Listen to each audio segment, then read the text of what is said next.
Chief. And what makes me mad is that from the top down, you guys just automatically bless it. Like it's okay, that's fine. We're perfect, we never do nothing wrong. That was wrong.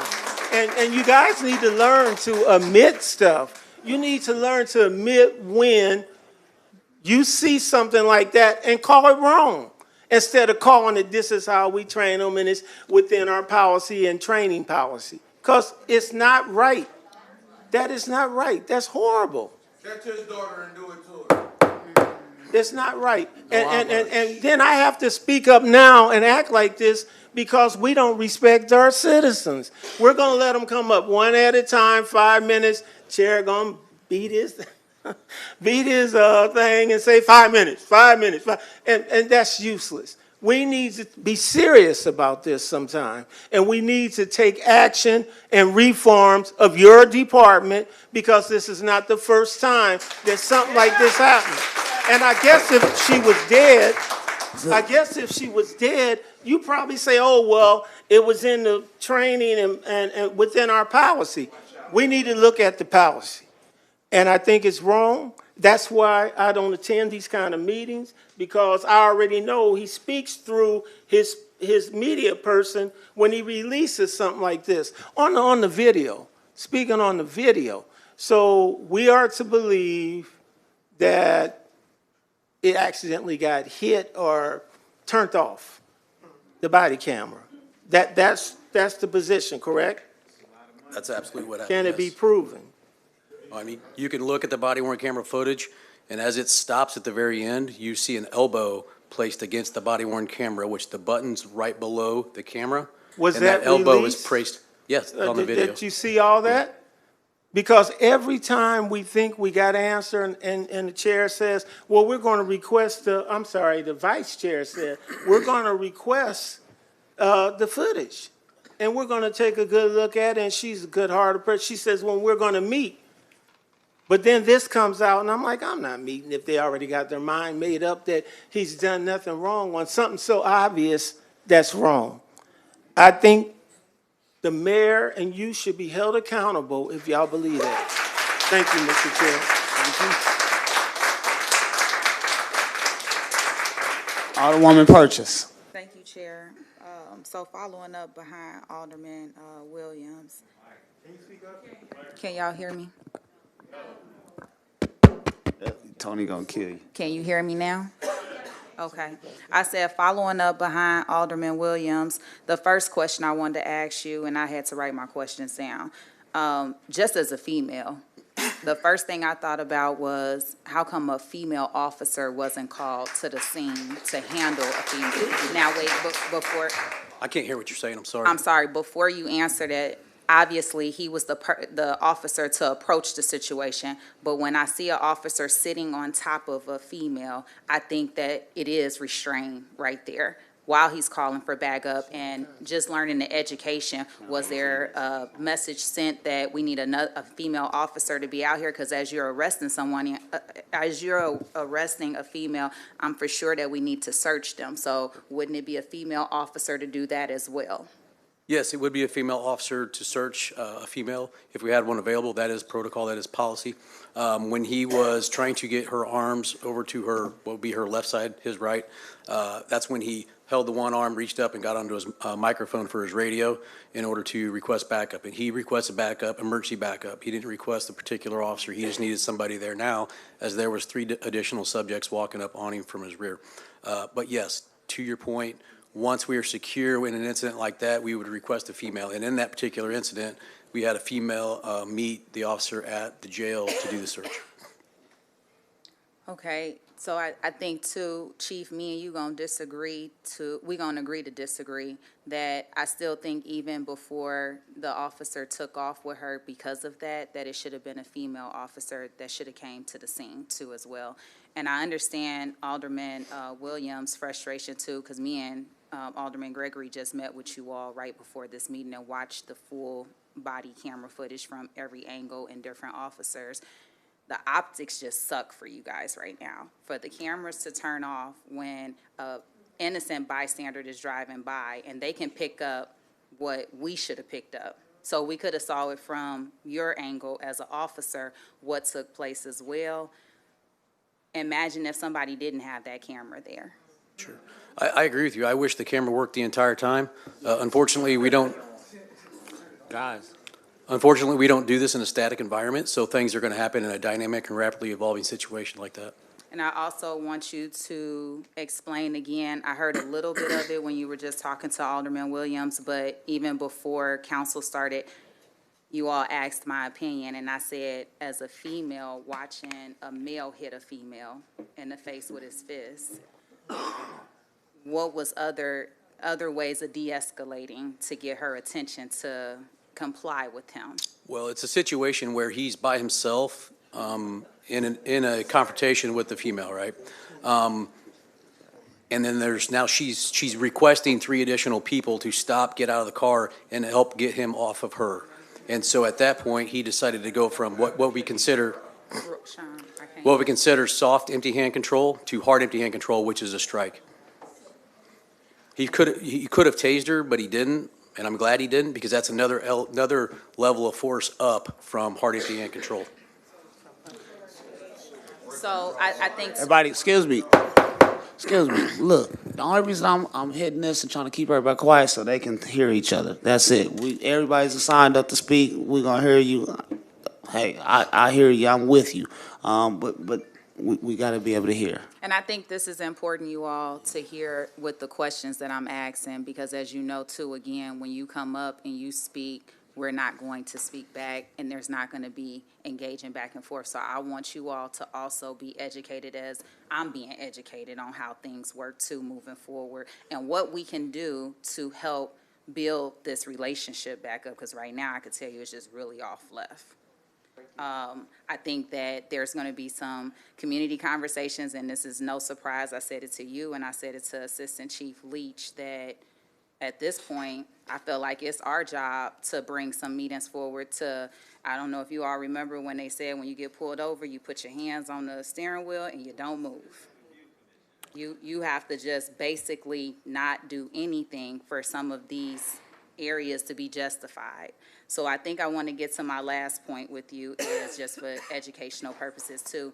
Can we clearly define what is considered like the lowest level necessary for this situation that just took place? The lowest level? Yes, so we saw the video where his arm was across her throat, but as you indicated, it was because he was trying to restrain her and get her arms behind her back. What is some of the other areas that you felt could have been de-escalating for this particular situation? Well, I don't know how you de-escalate when you got 3 additional people coming up to and get involved in the situation. She was a defensive, resistant person. But they didn't do anything, Chief. Correct. Thankfully, they didn't. Yes. You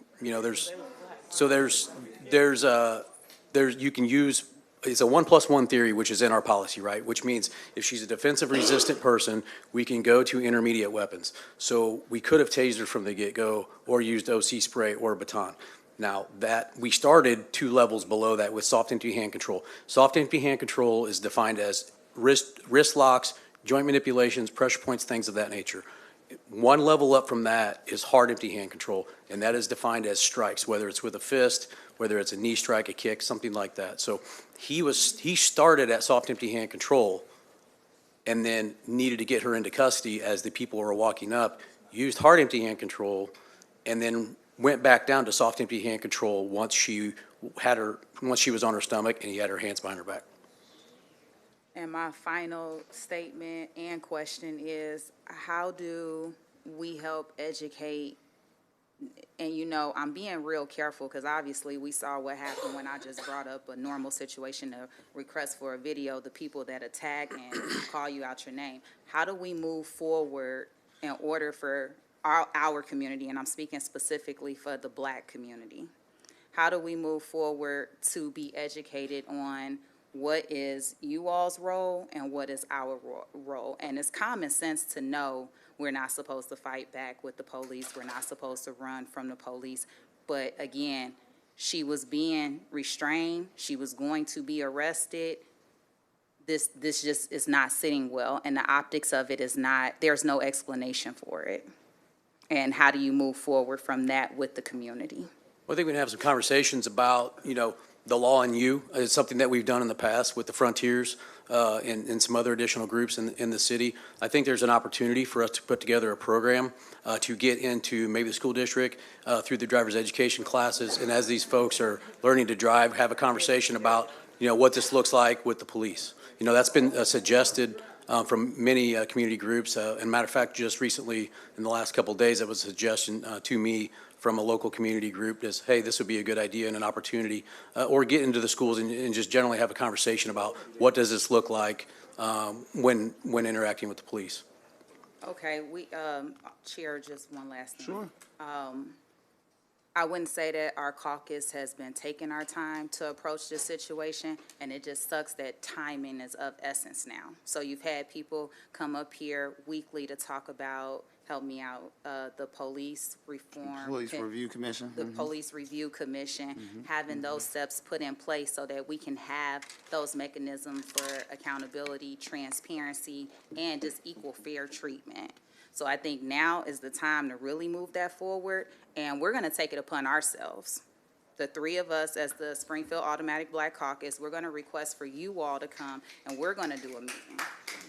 We're going to do a meeting so that we can have open dialogue and have people in the room that we know everyone respects to be able to move forward, because people are tired of talking. And I want to say that we've been working with Sunshine from Black Lives Matter and had the first conversation with her when the situation just happened. And I think I sent Assistant Chief Leach the video at like 12 in the morning as it kept coming to our phones and kept coming to us in a group text message. We can't take these things lightly, and we have to take them very serious. And the Massey Commission put a lot of steps in place. I know we can't meet every step, but I want to see what's the low-hanging fruits of those steps that we can have some execution right away. Sure.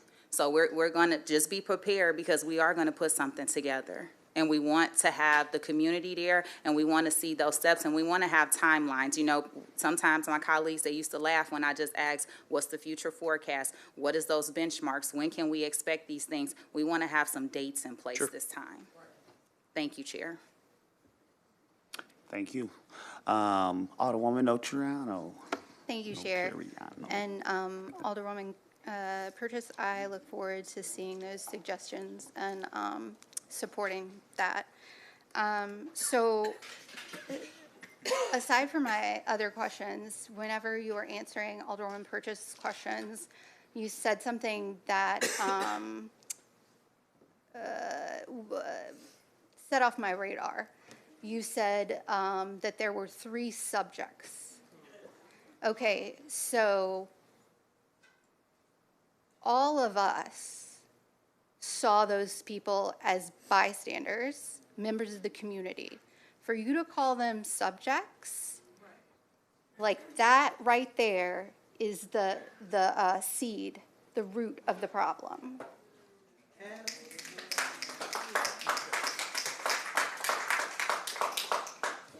So I'll just leave that there.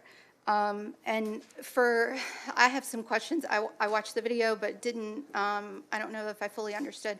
So from my vantage point, watching his dash cam video first, it looked like he was sitting and like sort of staking her out, waiting for her. Yeah. Is that correct? He recognized her car and knew she had valid warrants. Okay. And so, in that instance, would you say then he was going to try to bring her in for those warrants? Is that why he was pursuing her? A warrant is from the court, and it's a direction from a judge to arrest somebody and bring them in front of the court. It's not a you may or you might, it's a you will. So yes, he was doing his job, proactive police work, seeking somebody with 4 or 5 felony warrants, including some misdemeanor warrants, to take them to court as advised by the court. I'm sorry, what felony warrants? Are you talking about like the theft stuff? There's some theft, there's some conspiracy warrants, she's also has some aggravated battery police officer charges as well. There's all kinds of, I don't remember all the charges exactly, but. Okay. Okay, but Alderman Gregory did just say, how charges go, right? But yes, okay. Thank you for that picture. Knowing that, or maybe he didn't know that, is it advisable? Do you suggest to your officers to go try to enforce a warrant on their own? Yes. I want them to do proactive police work. Yeah, that sounds like a bad idea. It's a bad idea. And I am a layperson, but I've just got to tell you, that is a recipe for disaster, especially when we're talking about someone who, from what I've seen, not a danger to the community. And if, the person is a danger to the community, then certainly you would want to send more than one officer to handle that situation. We're asking a lot of officers to have them go one-on-one with individuals to enforce those warrants. What motivates your desire for individual officers to go out one-on-one and try to bring in somebody in? We're hired to provide public safety to this community, and they pay us well to do that. And you guys give us great equipment and great technology to do that. And there's an expectation that we do exactly that, which is our job. Okay, yes, but also it's very important, like we've seen over the past several weeks, there have been a lot of payouts, right, to officers and members of the fire department, other departments, for getting injured in the line of work. I would have to think, I'm not a risk manager, but sending a single individual officer to get someone and bring them in feels very risky, like to that officer's health and safety. Not to mention their mindset of being involved one-on-one with an individual and putting themselves in a volatile, unpredictable situation where there's no one there to have their back. Yeah, and I know I'm gonna get hateful emails or someone standing up and screaming I'm an idiot for criticizing you, but I'm gonna tell you, like, sending a single officer out to enforce a warrant is not right now. This is not the time. This is not the place. And I'm gonna say that without apology. And lastly, this sort of ties into this entire situation because this was a 19-year-old girl. This was a young woman, a 19-year-old girl, let's say. I had asked, I believe last meeting or the meeting before, about an incident between resource officers and children at Westside Middle. Washington Middle, thank you. Were you able to look into that footage, and can you tell me anything more about that now? Yeah, I can tell you that we reviewed the footage as much as we had in the police reports, and the officer was picking the woman. She was actually a mother of one of the children at the school that we saw, picking her up and helping her to stand her up to get her to a car, and she was resisting arrest and pulling away at that time. So he was pulling her by her arm. So yeah, that happened, but she was resisting. Okay, so not a student. Correct. Not the video footage that I saw. This is coming from body-worn camera Sure. footage, though. Sure. And, man, I feel like I have to get into it. So we're enforcing a warrant outside of a middle school? Is that what we were doing? A warrant outside of a middle school? You said she had a warrant and he was taking her in? No, I never said the that. parent? I said she was resisting. Oh, okay. There was a melee of about 40 or 50, maybe 60 people, of not only children and adults, parents of the kids that the few officers were dealing with. So they were trying to deal with the situation in front of a crowd of people. Okay. Sorry, misunderstood you there. All right.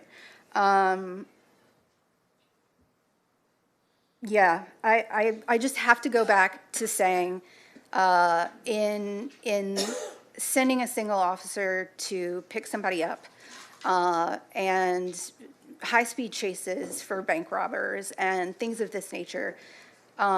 It feels like the department is taking on a lot of risk right now, and it's not necessary, it feels like. These aren't public safety concerns as a layperson would see it, right? Eventually, you'll get that person who robbed the bank. So an armed robbery to a bank's not a public safety concern? Eventually, you'll get that person. You have card readers all across the city. Like, you know where to find them, you know where they've gone. So a high-speed pursuit of them that endangers yet more people seems like an unnecessary extra risk. And like I said, trying to take in an individual person, go one-on-one over somebody for a warrant, just an unnecessary risk. And this could have gone much worse than it actually did. Really thankful that it didn't. I'm going to stop speaking now because there are a lot of people signed up to speak who I really respect and who have done a lot more work on this than I could ever dream of doing. And they're going to have some really good things to say and important messages for us as leaders and for you as the leader of the police department. I certainly hope you'll listen with an open mind. Thank you. Thank you, Alderwoman. Alderman Williams, he was signed up. I skipped him. I apologize, Alderman Donlin. Alderman Chief, I wanted to say, with all these, with all these incidents or situations, is the reason why it's not good to police yourself. I think these kind of things are when we needed to go to an independent commission who may come up with different conclusions than what you do when you police yourself. Now, I do realize that this is on the mayor because she doesn't feel the amount of people it takes to run the commission, but it's screaming out loud that our mayor of Springfield needs to appoint these people so that we can have a police review commission. It just shows you, right, all this different stuff. I don't think nothing's going to change. I don't think nothing's going to get better. It's not, the citizens are not going to be happy. You got to make them a part of it. You got to make them look at it and see if they come up with the same conclusions. Maybe they'll tell you your training and your policy ain't right. But we shouldn't be scared to hear that. We should be wanting to engage and work if we truly are doing community policing and building community relationships. This is what we have to do. We shouldn't be scared of it. I think you guys are. That's why the mayor acts like she acts. That's why we keep having these situations over and over and over, and it just isn't right. Now, if she's guilty of things, when she goes to court, it'll be dealt with. She ran. But let me tell you something. About half of them in Ward 3 would run at 19. Heck, some of them older than that. Because they run for many reasons. Fear of their life, guilt. I'm going to jail today and I just ain't in the mood for it. So I'm going to try to run. You know, I mean, it's the reality. They run. Okay, so she ran and that was, I'm not condoning any of it. But what I am saying is once she's caught, the punch, which you won't admit, that's the problem. The choke, which you won't admit, those are the things that make it problematic. We want law enforcement. Well, okay, you trying to serve a warrant. She's done things in her past, but she wasn't doing nothing that day. Not from what I saw. She got out of a car, and she tried. And he started talking about the things she didn't do, and it led to her running. A lot of people run from the police, but they don't deserve to be punched in the face like your policy says it's okay to do, and choked. I'm so angry that you don't get that. You think it's all right for a police officer to punch a young adult, barely, probably just turned 19, in the face and head and the choke and all, and that's just fine with you? And then you write something that says the whole department stands with it. It's not personal It's not against the guy. It's against the guy for his actions. We ain't trying to list everything he did wrong in his life. So we shouldn't be trying to list everything she did. We need to look at it for what it is and fix what happened that day. That day, she didn't seem to be a public safety risk. The judge signed off on something and said, get her when you can get her. And I think that's what you should have did. Where we crossed the line and why I think it's aggressive is because you went to hitting and choking. And that just wasn't necessary. So again, I think you guys need to change your view on this oversight commission because it's definitely needed. And I think you need to change your attitude of your department if it's truly the policy says it's okay to hit and choke people, because it's not. Thank you. Thank you. Alderman Donlin. Yeah, thank you, Mr. Chair. You know, community relations is so important, and we have a community relations director, Ethan Posey. I'd like to hear from him. Community Relations, Ethan Posey. Thank you, Director. Good evening, council. Good evening, everybody. So I am not a trained police officer, so I'm not necessarily equipped to give you my opinion on training or on the incident. However, in the instance of transparency, I would like to tell you guys some things that we are doing to try and improve police and community engagement and relationships. In May, myself and Commander Barksdale will be going to Dallas for the National Police Community Engagement Conference to see what other police departments and communities and cities are doing across the country, whether it be with training, de-escalation, risk mitigation, to try and bring back some recommendations and some training from outside of not just Springfield, but outside of Illinois to say, let's look at all of these different options of things that are going on around the country. I think it's important that both Officer Barksdale and I are there because I do wear two hats of being a black man in Springfield and being a city official. And so a lot of times when I come up here, I have to make sure that I'm not putting on the wrong hat as I'm putting together programs. However, it is my job to listen to the people, in the community and try to do things to help address some of these situations. Additionally, on Thursday, I'll be sitting down with Memorial Behavioral Health to try and set up quarterly events throughout the year to bring information for behavioral health in the community and things that you can do outside of calling the police department, getting out information about 988, about mobile crisis response, about the peak times of things that are happening before we roll out the Bolt, before we roll out the Beacon. I know a lot of times when incidents like this happen, if we haven't already gotten out the information, it seems reactionary, what we're trying to do to improve these relationships. But I just wanted to come out and let you know that we have been proactively working toward finding ways to better improve these relationships. Unfortunately, the timing of this incident with the timing of the things that we're working on will make it look more reactionary than it is. Additionally, and finally, for the Police Community Review Commission, next week we will have 2 people on first read who have passed the background check for the PCRC, and there is another individual additionally going through the background check right now as we speak. And once they have passed that background check, they will also be put forward on first read for the Police Community Review Commission. I know that's something that the community has wanted to get done. I know it has taken some time, but it's something else that we've been proactively working toward. Now, does it affect one way or another this situation? No, it does not. Am I in a position to speak on this situation? I don't believe that I am. But I can say that we are proactively working from the Office of Community Relations and the Springfield Police Department and the Mayor's Office to do things to proactively improve these relationships, hopefully before other instances happen in the future. Thank you. Ethan, anyone? I don't think anybody has any questions. Alderwoman Purchase. Thank you, Chair. There was one last thing I forgot, and my antennas went up when I was listening to multiple of my colleagues speak. One thing that really frustrates me is when a situation happens, especially in the Black community, we're contacted first, these 3.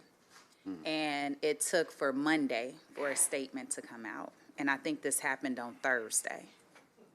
So I'm asking that within 24 to 48 hours, that something is said. You might not have all the findings. You may not, especially you, Mr. Posey, being the communications, community relations director, to get something out there.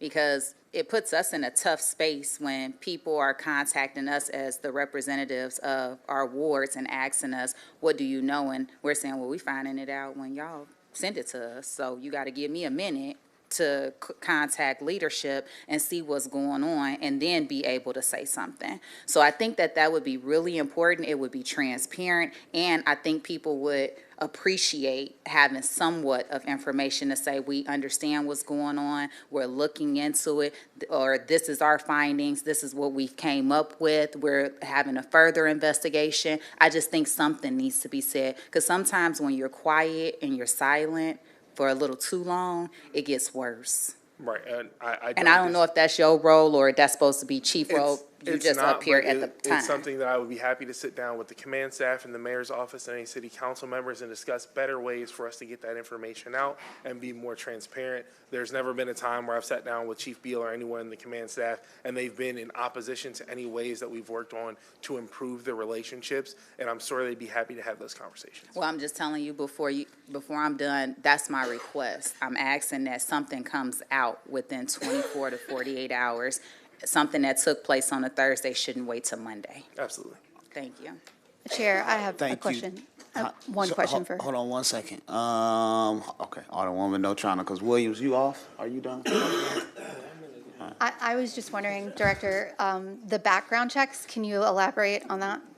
I'm not actually sure the extent of the background checks. I know they're extremely extensive for the Police Community Review Commission specifically.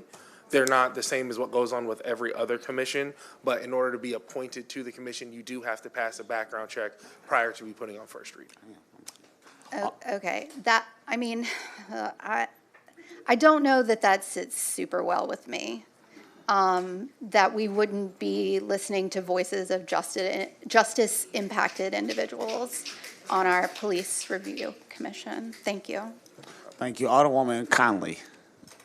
Thank you, and I apologize. I don't have much of a, I'm not going to, this is as loud as I can talk. I apologize.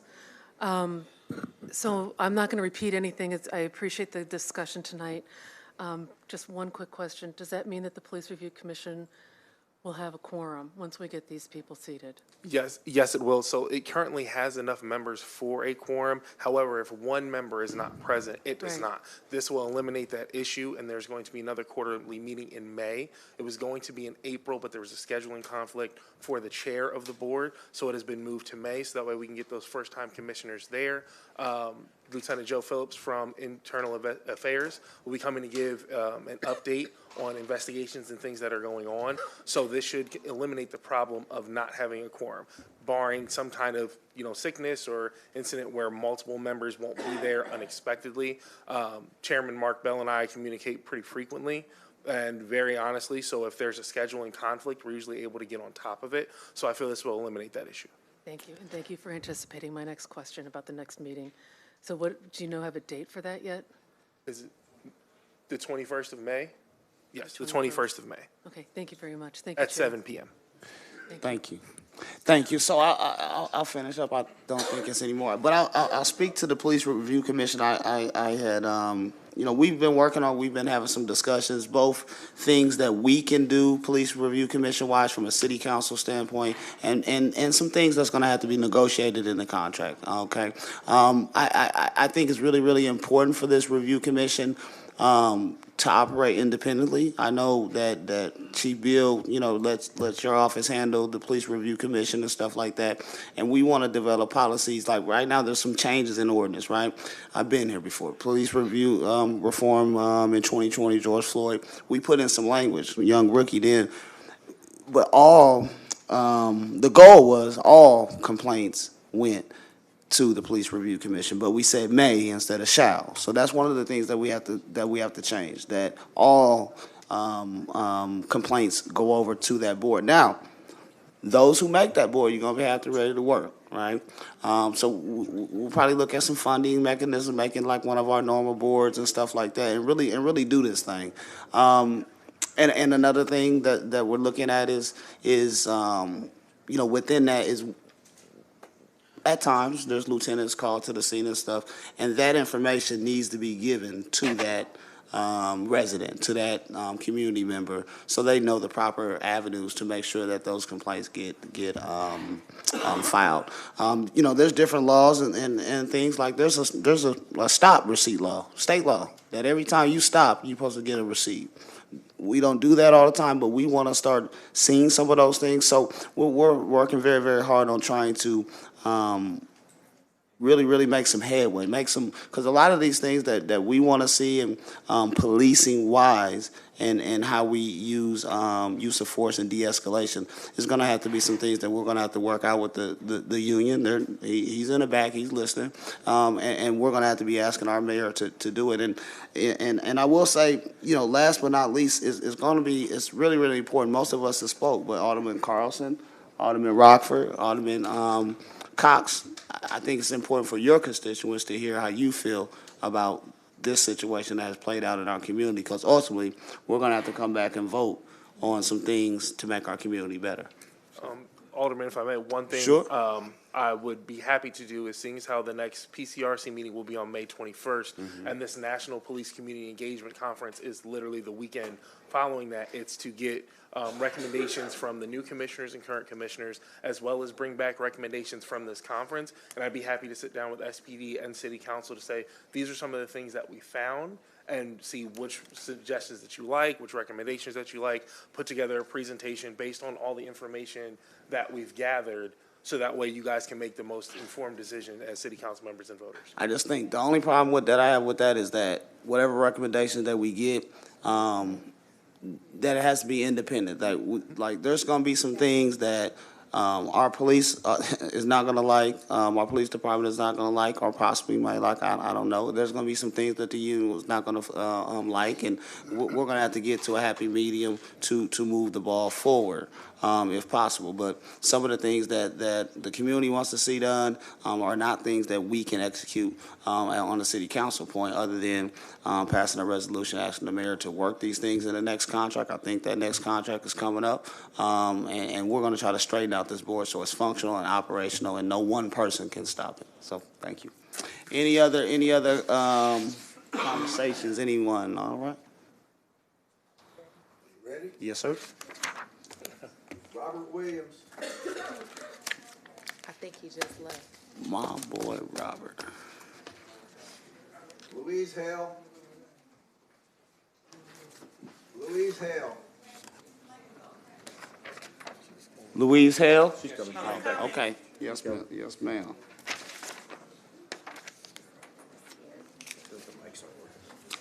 Here, there.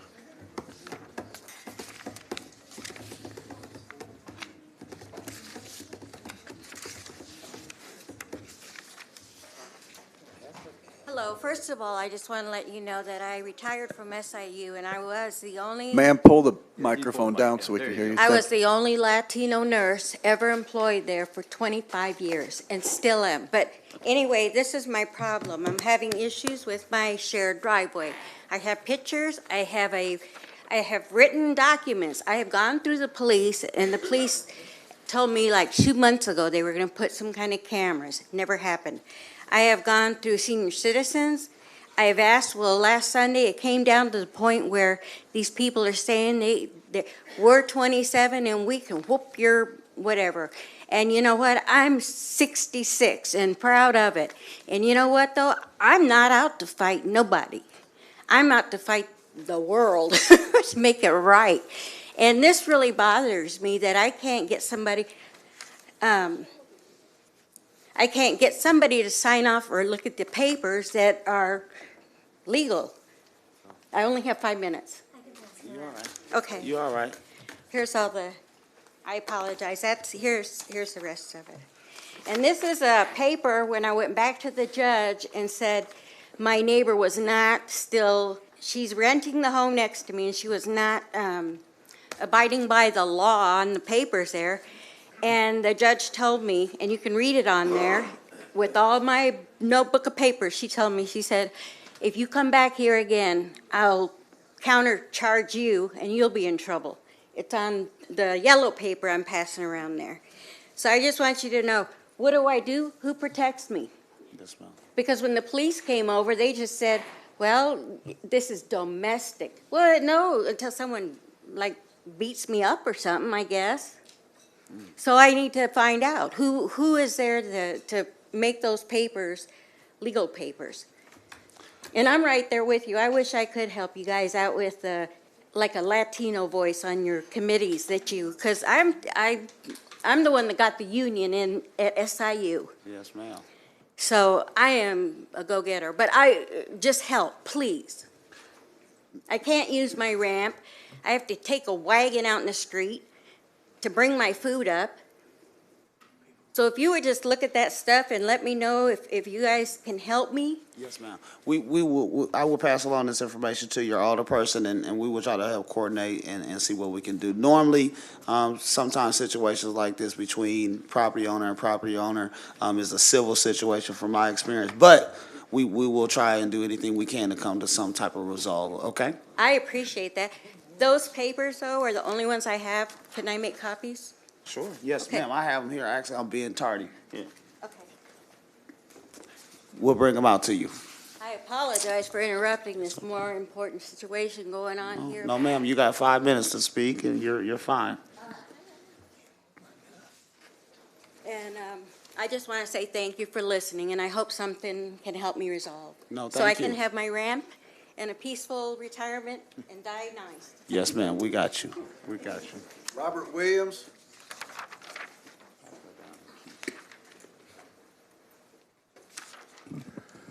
I'd like to address the city council people. My name is Robert Williams. I used to come here every day, every Tuesday religiously. But at that time, when I was coming, I was high all the time. And I'm like, how can I be an example if I'm drunk, high, and everybody, listening to me, but not listening, doing anything about it? Now, I laid there, stopped drinking, stopped smoking, 7 months. And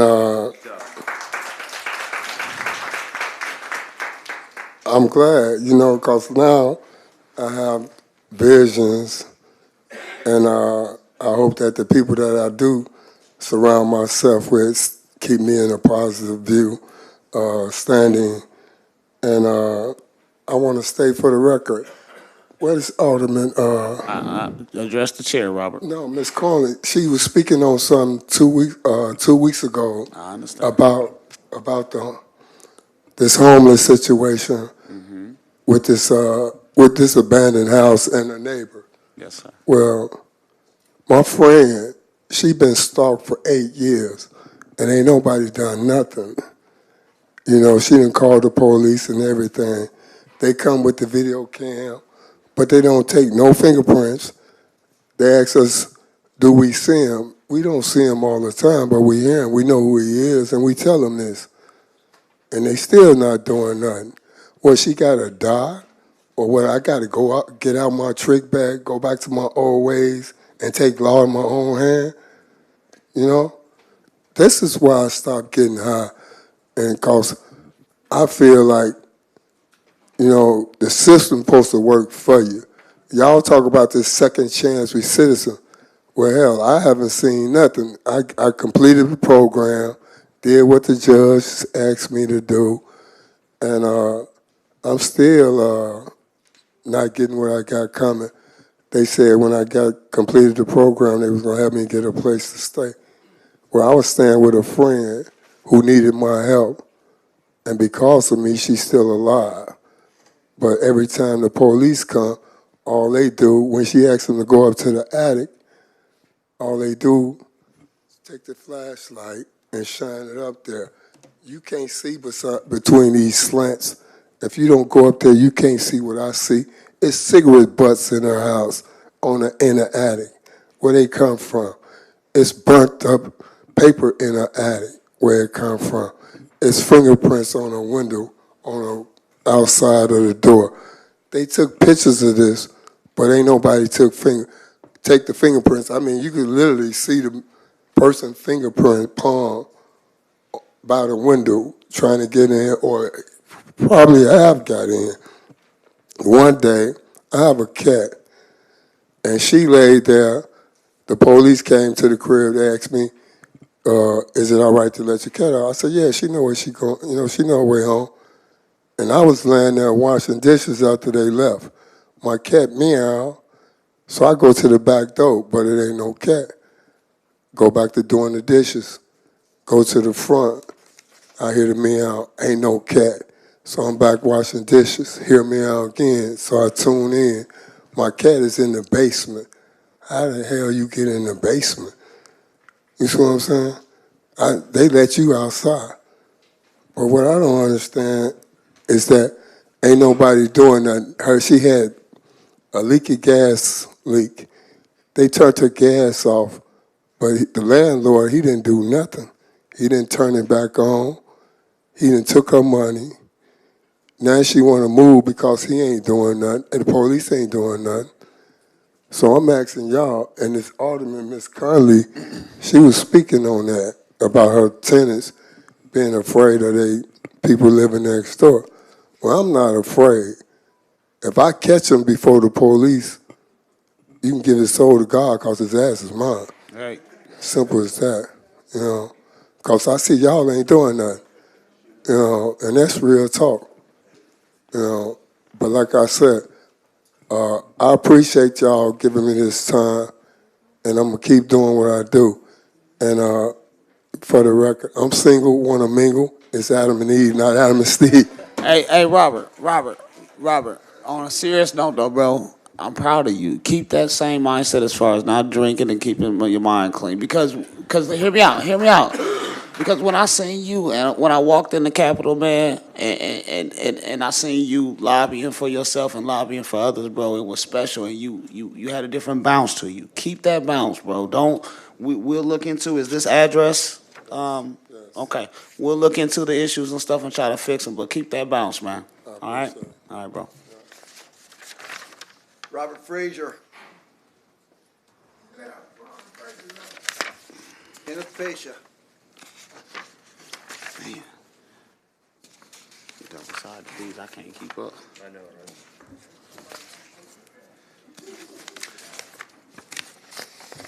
Hold on. You good? Gotta get the time. Oh, okay. She said go I want Mr. Page to have Go ahead. full 5 Okay, I minutes. just didn't want to start going without it. So, I mean, I'm not going to disagree that that's within their standards, what we saw in that video. And I think we already had that conversation when we saw Officer Peters strike that man on the porch a few months ago, if we remember that conversation that we had. And it was a problem then. If that's the lowest level of force, then what are these de-escalation trainings?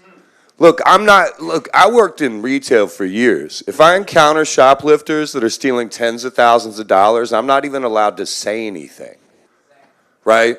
Because of fear of violence, because people like that typically lash out. And while we empower police officers to handle violence, shouldn't we encourage them to avoid that? Shouldn't we encourage that to be the lowest level of force before we move into physicality? Simply running anywhere isn't an excuse to do anything. I mean, we've established that running away from the police could get your life taken away, if we remember someone like Walter Scott. And I thought since that conversation that we would have had better development about techniques about how we restrain people, specifically teenagers. And you can argue with me about it, but it's in the age. It's 19. She's a young woman. You'll hear plenty of people write off promising young folks in different economic situations in different neighborhoods for their behavior and say, well, they're not quite developed. They're still learning. Give them a chance. But this little 19-year-old's apparently a hardened criminal. These felonies warrant real behavior from police officers, like striking her in the face to make sure she doesn't go anywhere. Is that the best we can do for our young people? The ones that we claim are such a problem in other areas in town, related to Sky Zone and things like that, we wonder why we see out-of-control youth. I'll tell you right now, I'm not calling the cops on kids. I know what happens to those kids. I was one of them. I know what happens when you run from police, and I still don't think it's okay. You check my resume. I got beat by an officer when I was 16 in high school for daring to run. So, I mean, it's not like this is new behavior. We've known about this for a very long time. And we have organizations like the Massey Commission that have offered independent review commissions, exterior oversight, which I've brought up here in this council before. It's very clear that they should not be the only ones policing themselves. And I think calling what we see as the Police Civilian Review Commission as a legitimate oversight is a bit of a joke. 4 people may be quorum by technicality, but if one of them gets a cough, they're not meeting. Their last scheduled meeting was January, and now we're waiting until when? May. So that's where we're running into the problem here. How much is happening in those 5 months? How much damage can be done to individuals? How much are we not seeing that's not on video? Because if that's what we see on video, how much worse can it be when no one else is around? What if there's no one there to hop out of the car and make sure the video is there? Those people aren't suspects. Those are concerned citizens. You think that's the worst video of police violence I've seen? I'm from the Rodney King era. It only got worse from there. Let's not act like police violence is a random occurrence. This is something that's been employed on the east side from the Jump Out Boys to back when I was growing up. Like, I haven't had the hands put on me and all my friends that I grew up with. And that's an acceptable level of force. But my fear, my worry, the reason I resist, that isn't an acceptable level. But theirs for their safety is. Who is armed? It's not often us. Who's the one who's going to lose their freedom? It's not them. I couldn't afford to lose my freedom sometimes. When I went to jail, I lost my apartment. I'd lose a car. I lost jobs. People still do. Why wouldn't you run? Do you know what it's like? If you don't, I encourage you that maybe the Police Review Commission should have some people that can't clear a background check. There's plenty of good people out there that can't clear one. Plenty of good people. There's people who couldn't even get a job on my radio when it was out at CACC because of convictions. You best believe with my station, anybody can get a show. Because that's the community that I live within. And it's all different parts. It's people who made mistakes when they were young. It's people still making mistakes now. And if we're not the kind of place where you're allowed to grow and maybe avoid getting punched in the face because you're a dumb 19-year-old, no offense to Promise, but it's bad behavior, man. But that doesn't mean that she should be rewarded with assault by our law enforcement who is tasked with protecting that community. Thank you. Thank you. Robert Collinsworth. Robert Collinsworth. Roy Walton. Roy Walton.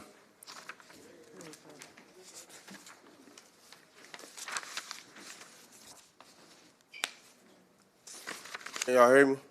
Yes, sir. Okay, I'm gonna say like this real quick. I've been coming up here for months and months talking about unprofessionalism, neglect, fraud. I asked for a multitude of help. But it wasn't important until it hit home. And I don't blame y'all for that because I know y'all between a rock and a hard place with being political officials and then trying to be community leaders as well. So I commend y'all, the ones that do y'all work, and y'all know who y'all are. But this the question I got for Chief Bill, and can somebody please have him address it before this meeting is over? Chief Bill, if you were off duty and your daughter was in another county where they did not know your prestige or your importance to the community, and she was handled in that manner, would you still say that was professional? Would you still see those bystanders as suspects or perps? And how would you feel, and what actions would you take in order to have something done about it? Then I want to say this. The reason why y'all can't get no change, it ain't because this or that. It's because hatred is taught. And Chief Bill is teaching his officers hatred. He feels like it's okay. But see, when you ask the kind of questions that I just asked and don't make him respond, he still feels protected. Because I don't have to tell the public that. That's who I am. But if you look at any video, anytime he get questioned, his face turned right red like Rudolph's nose. So are you a redneck, a bigot? Or do you a Nazi, a supremacist? Or do you just hate niggas? Okay. I get it. I apologize, Sean. I apologize because I'm not here to disrupt y'all meeting, but I want to know because this is what the community needs to know. They need to know what type of person they got running their city. Who is the real you? What's your real motives? What's your real alternatives? Because if you think it was okay to punch a 19-year-old girl in the face, go get your daughter and bring her up here so I can smack the shit out of her. No, you can't do that. It's Sean. Then tell me that's okay. Freedom of speech. Tell me that's okay. We sick of them. It's a thing called conservators of the peace. Once you take that training, you are now a conservator of the peace. He is one. But so are all of you. And you can call for the arrest of him and all his officers like that. Because if I remember correctly, Chief Bill told me he didn't want them kind of officers in his office or under his command.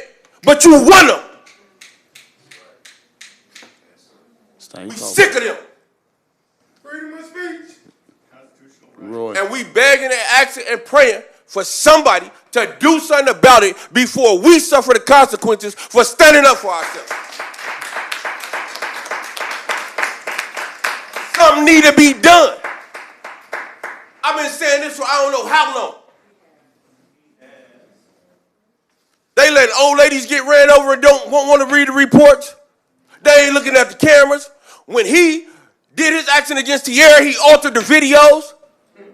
He has created so many ordinance violations that he can be placed under arrest. Why not? Why not?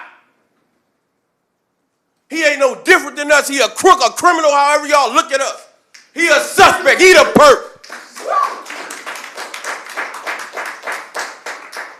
I wasn't even coming today until they pulled that stunt.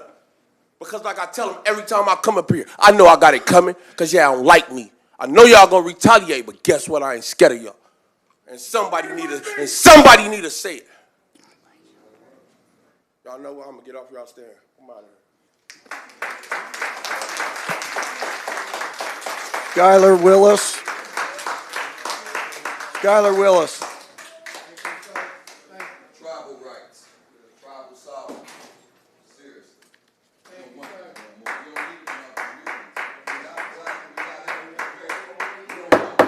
Reyes Moyer. Thank you.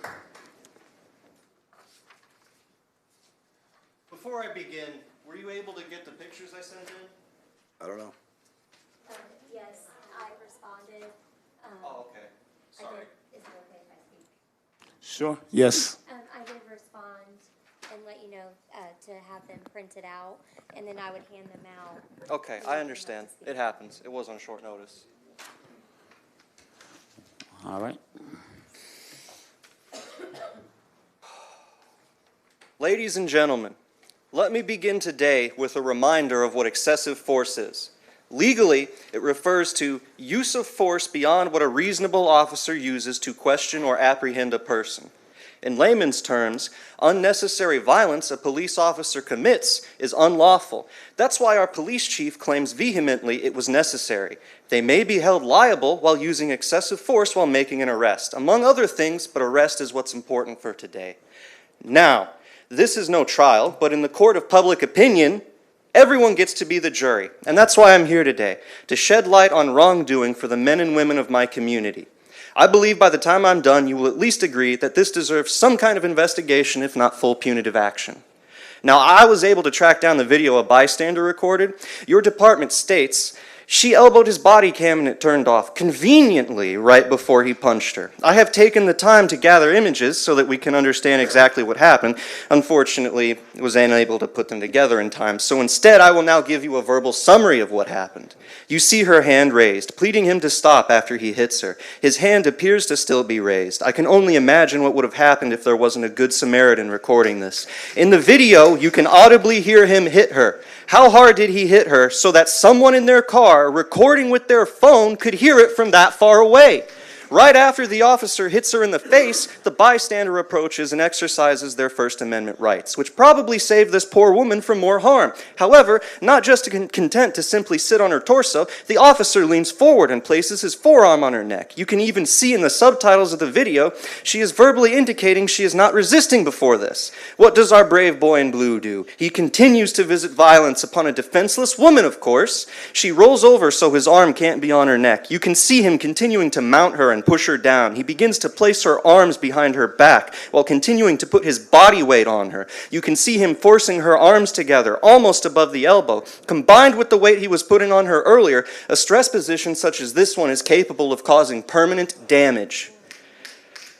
And the way the officer was wiggling around on top of her, I doubt he was taking such a careful approach. We can clearly see that as he actually begins to handcuff her, there's no longer something holding her elbows together.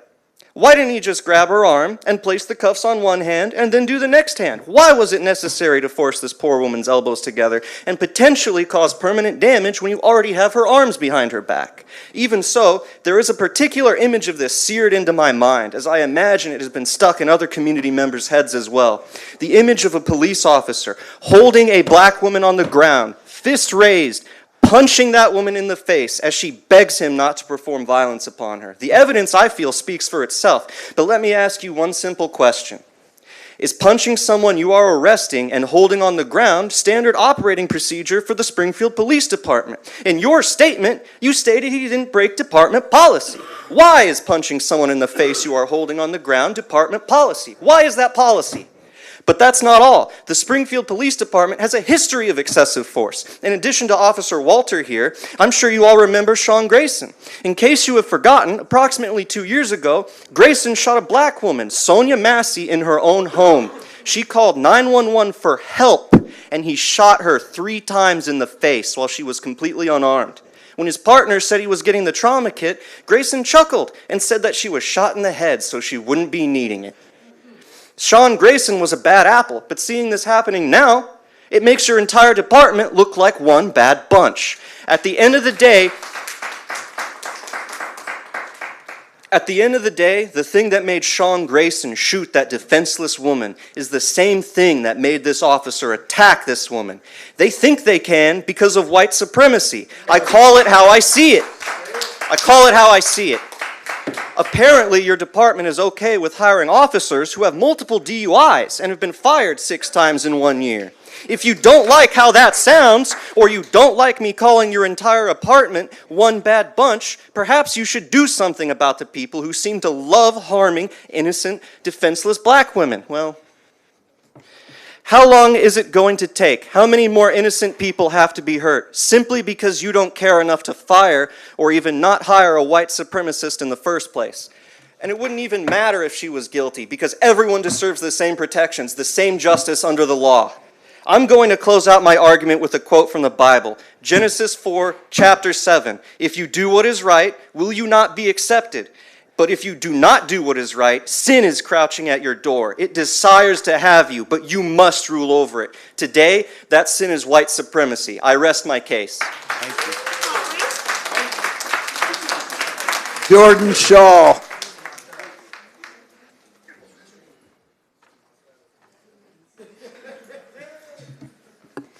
Good evening.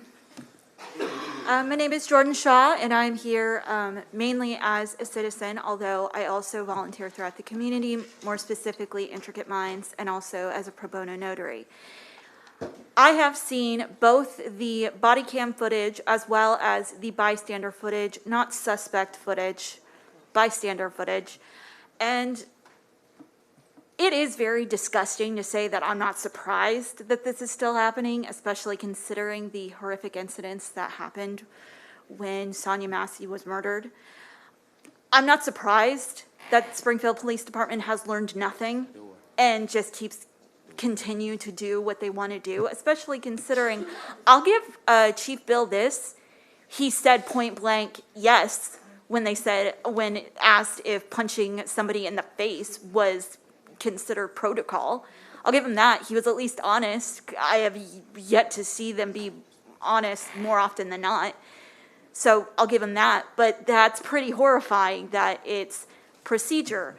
to punch somebody in the face, especially considering this is a child, a girl. I honestly thought, before I received confirmation of her age and her name, I legitimately thought she was a minor. And it terrified me. I am so grateful that there were witnesses and that there is bystander footage, because I believe that we're all legitimately thinking, what would have happened if those witnesses weren't there? As awful as what happened to her, it would have been so much worse, and I am actually genuinely concerned, which is why, respectfully, her information is out there, but respectfully, I do not wish to have that out there, because I've seen the comments online, and it's bad. It is really bad, especially to her, and supporting the officer, Officer Walter, who committed this violence and seemed to enjoy committing the violence. Because, as the previous speakers have stated before, it is almost systematically in the police department, not just the Springfield Police Department, but all of the police departments. It is raised and just completely goes over and over again with white supremacy. Over and over again, they just keep punishing people who are not white, not men, and just completely, just systematically punishing just because they're different or they have a past. They have a history of not following the rules. I personally don't know each and every quote unquote offense that this young woman has done, but at the end of the day, it doesn't matter. It doesn't matter what your past is. And who's to say if the things that she has been accused of doing are a situation where it is 100% yes, or they were just charges that were put against her. I don't know. But I would hope to say that the whole innocent until proven guilty would be held up.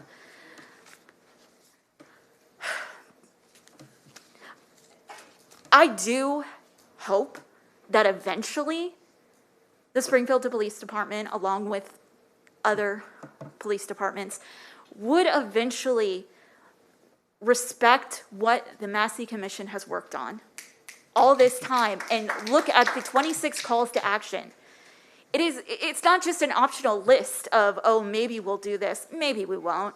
I mean, what's in it for us? We don't have to worry about anything because we keep getting bailed out every time we get in quote unquote trouble. I hope, although that hope is dwindling, that eventually someday they will look within themselves and realize that they can't keep doing these just awful actions to our community. If they actually want our community to be safe, they got to look at themselves first. Thank you for your time. Thank you. Kelly Hurst.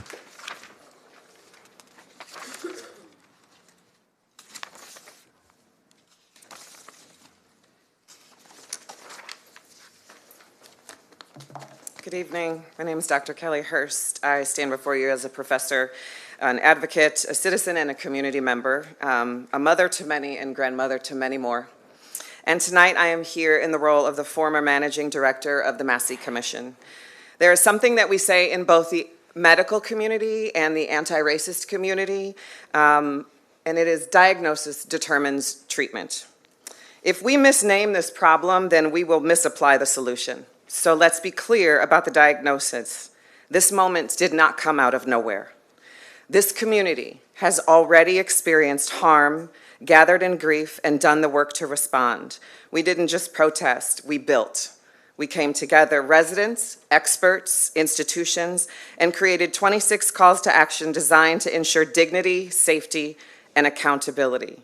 The work we delivered was a blueprint, and it remains one today.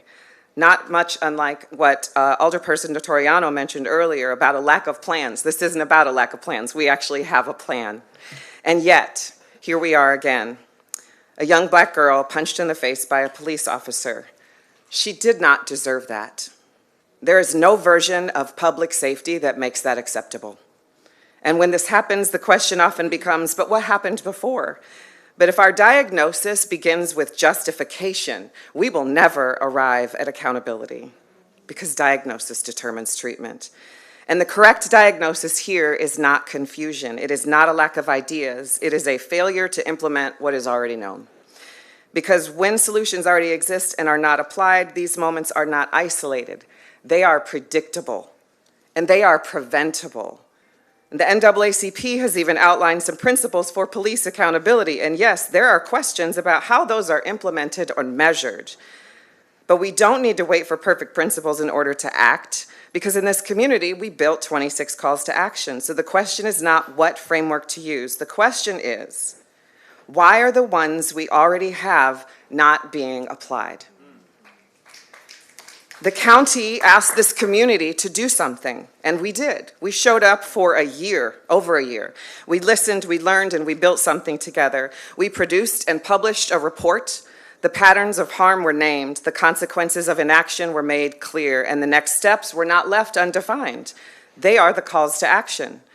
And then on January 24th, the city, along with the UIS and the Springfield Coalition on Dismantling Racism, asked this community to show up again for a community engagement session, framed as listening, framed as building partnership, framed as advancing public health and safety. And again, this community showed up. You brought in facilitators, researchers, and recorders. You said this work mattered.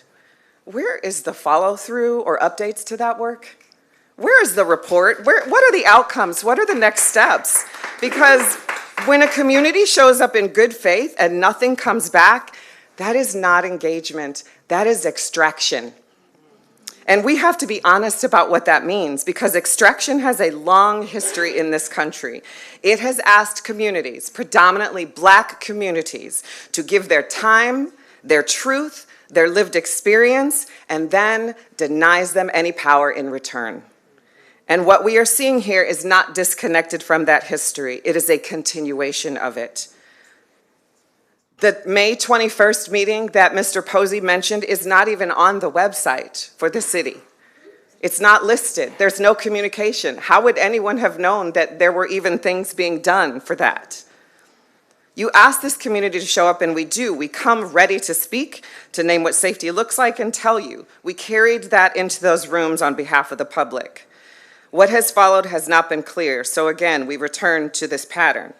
But the city, by the way, and I understand there are some issues between the city and the county, this city exists within the county. The systems are connected, and the people who are impacted are the same.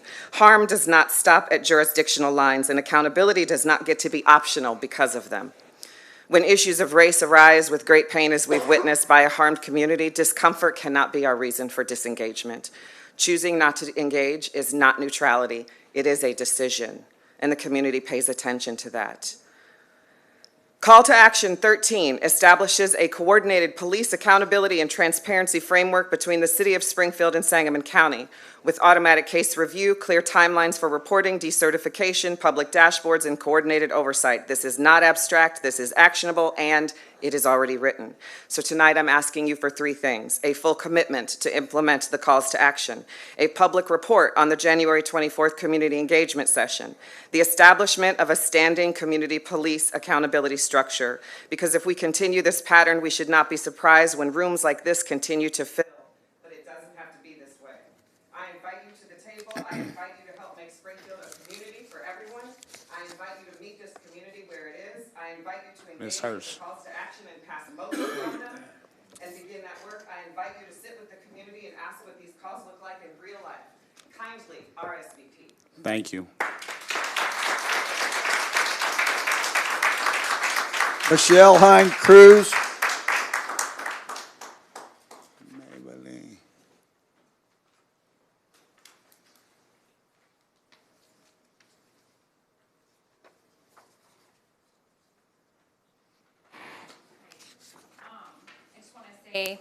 That chief stood up here and said he comes here and he does what he does for you guys because you give him budgets.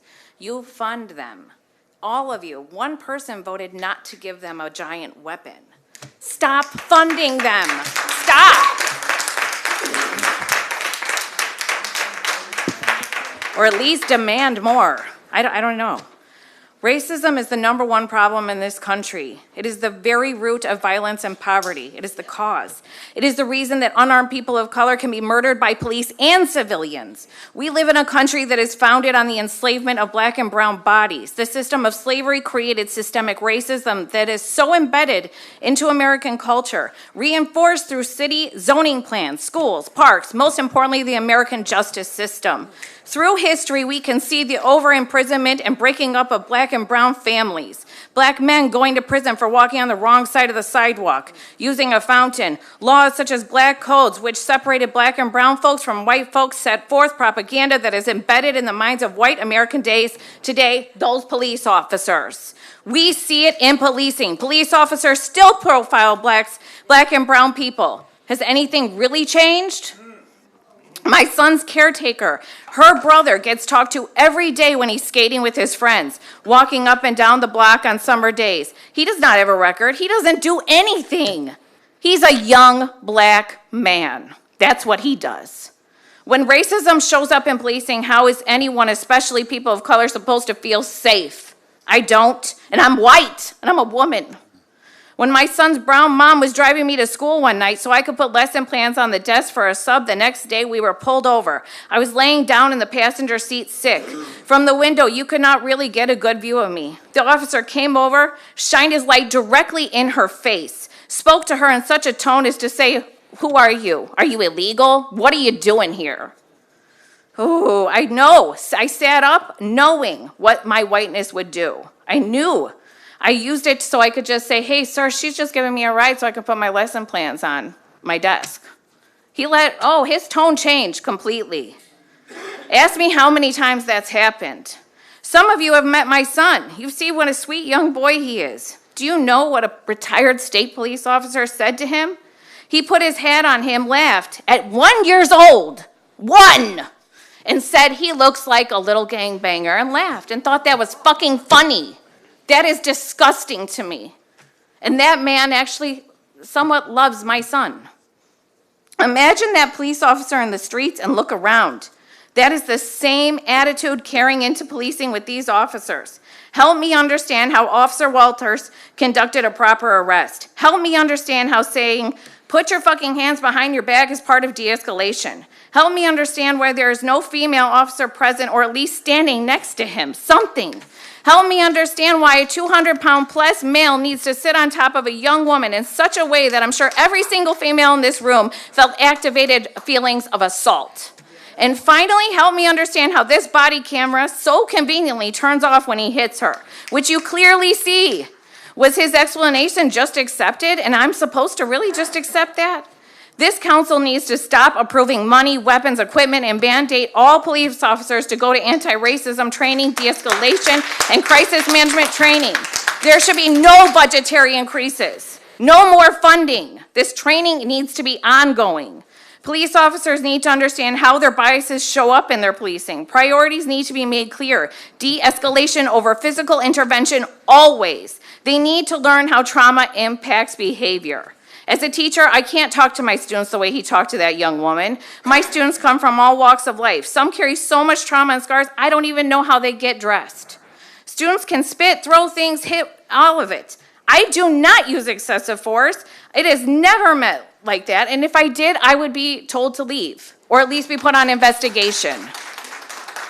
If all of my students have a problem with my teaching, I don't just ignore them and say, "Well, it's just this way." If I did that, I would perpetuate the us versus them.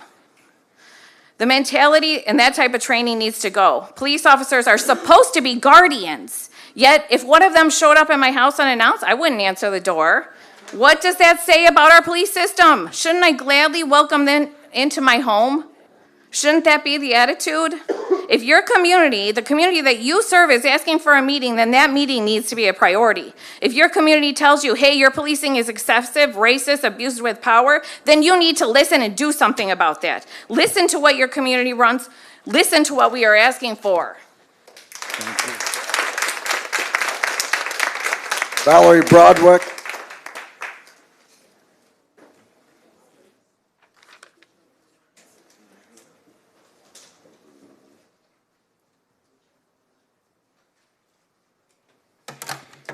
Hi, I'm Valerie Broderick from Chatham. In 2025, I started an organization called the Good Trouble Alliance, dedicated to defending human rights and democracy in Springfield. I stood before you and pleaded for the police department to face accountability for choking and roughing up Tierra Standage at a protest. And here I stand before you again in 2026 because another black woman, a 19-year-old girl, had her airway blocked and was beaten by police. What does that say, Springfield? That's 2 for 2. So far, every year in my organization's existence, 2025 and 2026, I've had to come here and beg the city to pay attention to human rights violations in our community. How many more years will this continue? How many more times will Good Trouble Alliance and other activist organizations have to come before the city council and request that our police force please act like professionals and refrain from beating the people they are supposed to protect? I realize that Miss Davis, the teen who was arrested, had a record. But in a world where Sonia Massey is shot by police in her own home for standing next to a stove because that's called assault, who can believe the police these days when they give a black person a criminal record? The fact that she has been labeled such does not mean she deserves to be punched in the face while pinned to the ground, clearly not posing a threat to Officer Walter. I know a lot of you in the city council want to stand by the men in blue. I get that. I know that you tune out when you hear, some of you, when you hear name calling and slurs, that this makes you cling more tightly to rush to the defense of the police. But I am asking you to look past language and desperate actions and hear the underlying fear behind them. The reality is that just wearing blue isn't enough. Who are the men in blue protecting when they choke and punch us, when they threaten our safety? Wearing blue is not enough. So please, I know that we as citizens are often rough around the edges, but you aren't here to serve only perfect, non-angry citizens, or even only citizens with no criminal record. Our anger is a signal that something is deeply wrong. Help us. We are crying out for help. I know that some of you need to signal your support of the men in blue to get reelected. But consider the blood that is on your hands if this is allowed to continue. When the next Sonia Massey comes around, is that cost of human life, or even just human dignity, worth your reelection? Or will you stand with the community and do the right thing? Protect us. Suspend Officer Walter without pay until a thorough investigation is conducted. Thorough enough to include the footage that conveniently was not recorded by the SPD where Miss Davis is punched in the face. Thorough enough to include a standard of professionalism as high as the Massey Commission has asked the SPD to live up to. We want Springfield to have men in blue that we can get behind too, who have a high standard of excellence beyond following the rules just enough to cover their butts. We want men in blue who care enough to at least question whether a grown man pummeling a teen in the face is good judgment. Men in blue who will actually keep us safe. Please, don't make me come back again next year. Thank you. Yes, ma'am. James Johnson. Oh, yeah. Corporation Counsel, can you help me out? We got two members that have to exit on the, as far as calling in, what's the process? So if they step out, they can call in to the clerk if he has the availability. There'll need to be a motion to accept them to approve remotely. That being said, if the two step out, that'll leave us with 6. So all 6 need to remain for us to continue to have a physical quorum present to continue the meeting. So do they need to leave the room before we do that, or can we make that motion now? They need to leave and then call in, and we can make the motion then. Chair? Sure. Yes, ma'am. I'm sorry? I'm going to go use the restroom Oh, real quickly. yes. Before they leave, so we don't. We might as well take a break. Give me a 5-minute recess. I'll show you that. Do I got a second?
you don't want to get me started on my feelings about it. What? Yeah. It's an AI-generated response.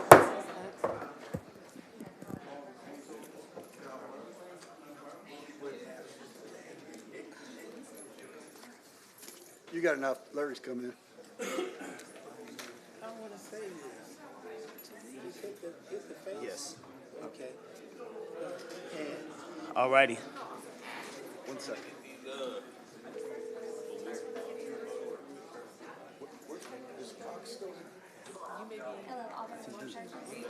He been gone.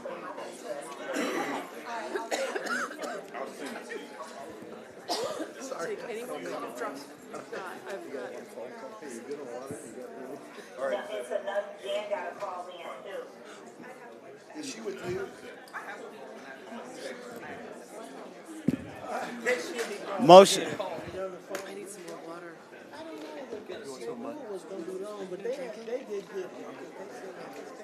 No, we're fine. All right, Alderwoman, are you there? Hello, hello. She there? Yes, she was getting her. Can you hear us? No, I can call her next.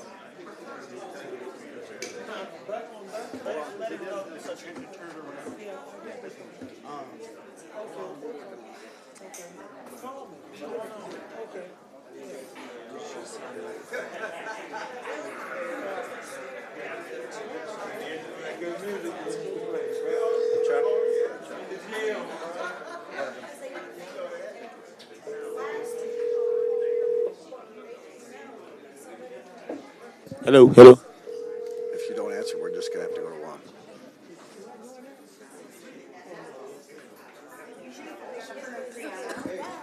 Hello, I ain't got no mic. Let's go. Where's Tim? Hold on. What? We can't go. You only got 4 people. 5 Keisha's on the phone. Oh, 4, 5, 6. Oh, that's right. He's out there. Call him. Shine. We can't get her to answer. Alderman Dollar.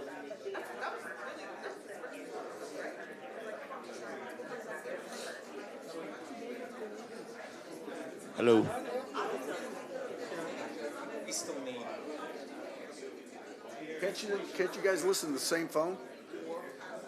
Still need calls.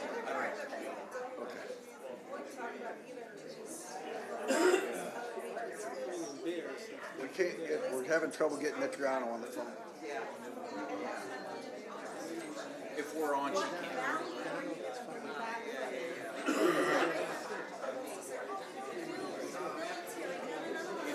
Can she call it in? We got purchase over here. Well, then just start. I mean, I don't know where Alderman Carlson might have gone to the bathroom, but we can't reconvene until he's here. Are we ready, clerk?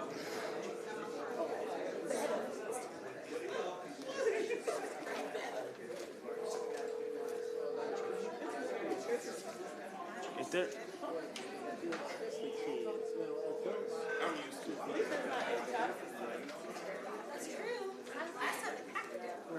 All right. Alderwoman Otriano. 1 second, Sean. We're almost there.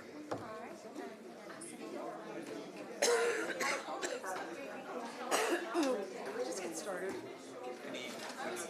Oh.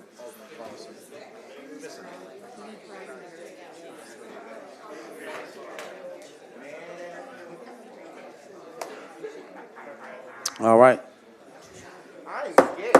I'm going to call the meeting back in order. Clerk, can you call the next person? And when they call in, we will allow them in. All right. Motion to allow Alderwoman Purchase. So moved. Thank you. And Mitriano's on. And Ward 6, Alderwoman Notrano. So moved. It's been moved and seconded. Dr. Diane Elshrift. Thank you. Hi, I would like to address the city council today. My name is Dr. Deanna El Sharif, and I have an immediate release from the Faith Coalition for the Common Good calls for a full transparency and accountability following the community release video of a disturbing incident involving a Springfield police officer on Friday, March 27, 2026. The circulated community video footage appears to show the gross, negligent, and inhumane treatment of a young black woman at the hands of a Springfield police officer. Our community has inhaled wounds from police neglect that are still fresh. To know that yet another black person has succumbed to unjust treatment at the hands of Springfield area police is maddening. To know that the officer involved was designated a tactical patrol officer. The Springfield Police Department describes TPO training as an advanced training that strengthens both officer safety and their accountability to protect our community during critical incidents. SPD Facebook, December 2025. This is appalling. Hard techniques are not low force and do not de-escalate police-involved incidents.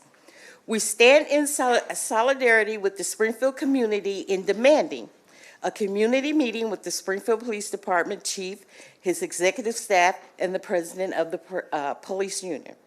Full disclosure of all information and unredacted video footage, including the silent 30 seconds in the beginning of the footage of the full incident by both officers on March 27th.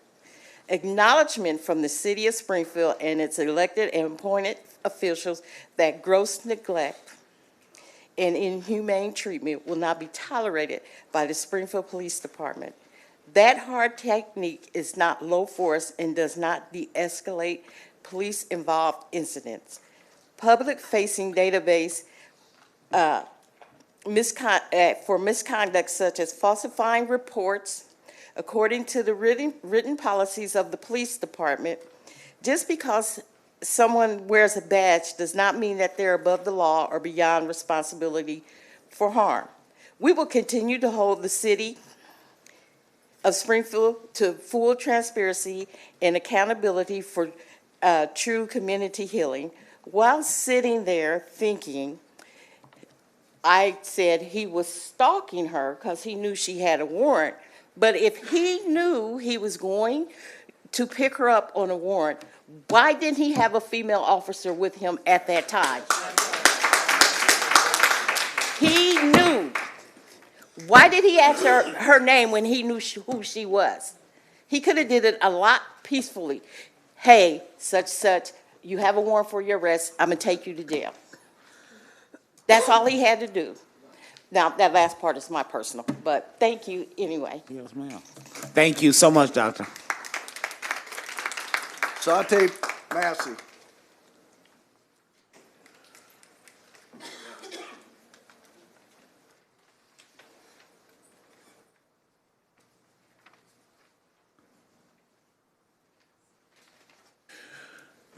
Good evening, City Council. Good evening.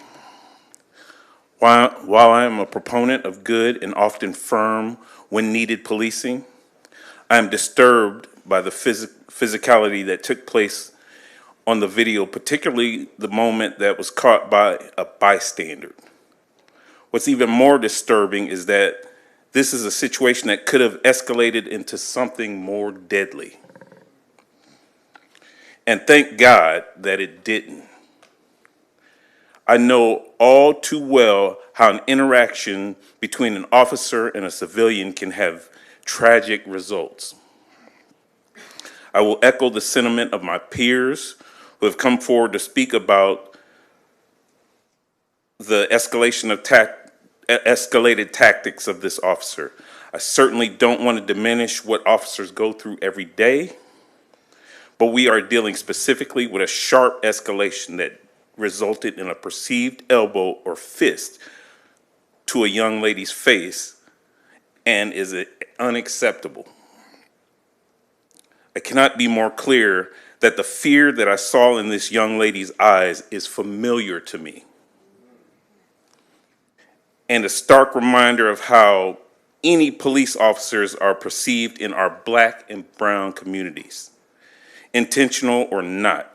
Tonight, I must insist that we gain traction on the calls to action 12 and 13. I will personally call the mayor's office Thursday, April 2nd, to facilitate a conversation and subsequent town hall between members of the city council.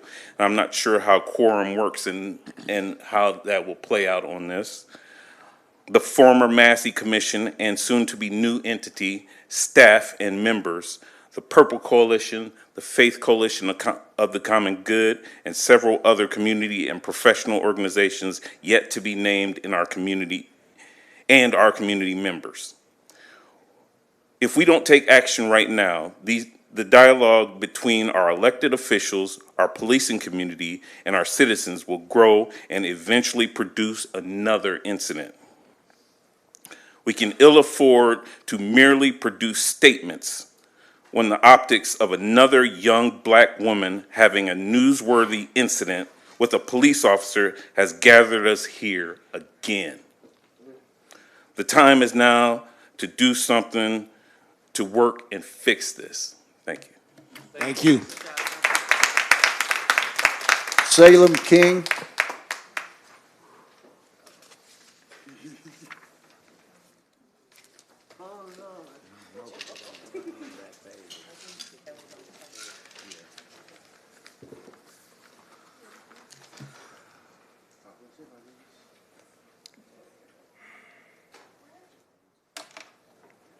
Oh, it's going to make me go back to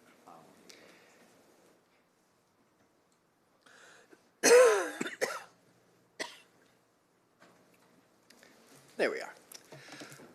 Call to action number 1. Authorize the installation of a commemorative plaque honoring Sonia Massey and those affected by systemic injustice. Call to action 2. Establish a county-wide interoperable crisis response and dispatch framework. Call to action 3.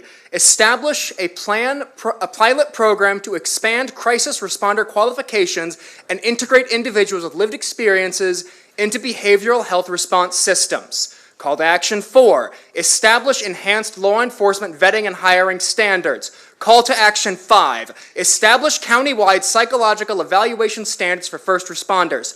Call to action 6. Establish countywide standards for in-person anti-racism, de-escalation, and crisis intervention training. Call to action 7. Expand law enforcement recruiting pipelines and require data-driven cluster hiring practices. Call to action 8. Convene a county-wide mental health and public safety coordination summit to address services, capacity, and continuity of care. Call to action 9. Define strategic priorities for the Sangamon County 708 Mental Health Board to advance access, equity, and system coordination. Call to action 10. Urge the Illinois General Assembly to enact qualified immunity reform to strengthen civil rights accountability. Call to action 11. Establish a countywide transparency and accountability dashboard for first responder oversight. Call to action 12. Establish a civilian oversight board of Sangamon County for first responder accountability. Call to action 13. Establish a coordinated police accountability and transparency framework between the City of Springfield and Sangamon County. Call to action 14. Establish the annual People's Scorecard Summit to monitor and report progress on Massey Commission reforms. Call to action 15. Require county-wide health, wellness, and social vulnerability data tracking and public accountability systems. Call to action 16. Establish a county-wide transit equity analysis and mobility access framework. Call to action 17. Require comprehensive equity and accessibility reviews and departmental inclusion plans. Call to action 18. Establish a Sangamon County resources portal to consolidate and expand access to community services. Call to action 19. Establish the Sangamon County Opportunity Access Plan and Equitable Economic Development Framework. Call to action 20. Require the publication of anonymized landing and borrower data to ensure financial transparency and consumer protection. Call to action 21. Prioritize additive job creation, ending corporate incentives, and expanding workforce training for marginalized residents. Call to action 22. Advance equitable housing, community revitalization, and minority contractor capacity across Sangamon County. Call to action 23. Expand preventative and primary care access through an integrated mobile health network and diverse workforce development strategy. Call to action 24. Establish establish an annual Sangamon County Civil Rights and Accountability Summit. Call to action 25, support the expansion and countywide replication of school-based peace rooms and social-emotional learning programs. Call to action 26, urge comprehensive review of the Massey Commission final report and work group findings. A lot of that references the county. The city can do a lot of it too. Alderman Williams mentioned it earlier in tonight's meeting that we need to get serious about doing this. The Massey Commission reports came out months ago. Which of them has been put before this council?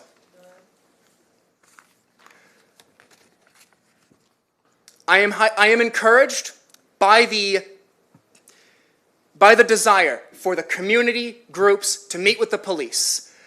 But I've been informed that a recent attempt to discuss with the chief of police the possibility of having community oversight was shot down because they don't want people who aren't professionals to be making rules about police work.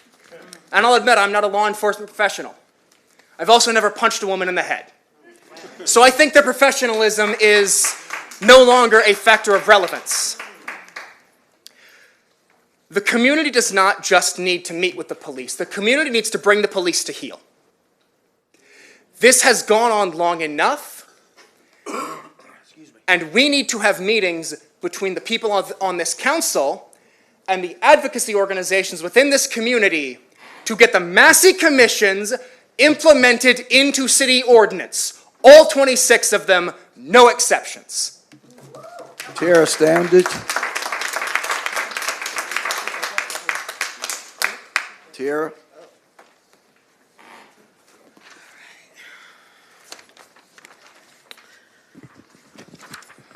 Hello, my name is Tiara Standage. I stand here today as the president of the Purple Coalition, as well as a black woman. I'm always a black woman. I wake up a black woman, I go to sleep a black woman, I was born a black woman, and I'm gonna die a black woman.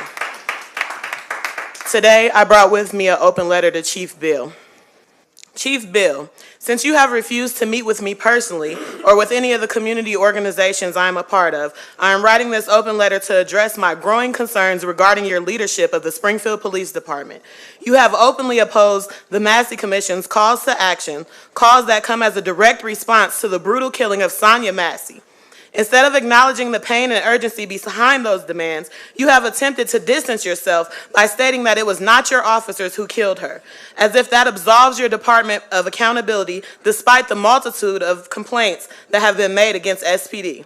In just the last 2 years alone, there have been videos circulating of your officers strangling, punching, and choking Springfield residents who all happen to be black. Your department is known for pulling over black individuals at a disproportionately higher rates, nearly 60% more than white residents. And yet every time accountability is requested, you double down. You defend the actions. You justify the harm. You stand in support of the very terror that many in our community experience at the hands of your officers, especially on the east side. You have also continuously labeled me as anti-police to the very community that I serve. Let me be clear. I am anti-black harm, anti-poverty exploitation, anti-impunity, and anti-lack of accountability. Challenging systems that harm our people is not anti-police, it is pro-justice. Let's not forget how you filled this very chamber with so-called off-duty officers in what felt like an intimidation tactic to silence me. Let me be clear, I will never be silenced when it comes to speaking up for my people or my community. What happened most recently with the arrest of Ms. Promise Davis is completely unacceptable. Officer Walter punching a 19-year-old girl in the face and restricting her airway, which was on video, we did see it, is completely unacceptable. I lost my place, sorry.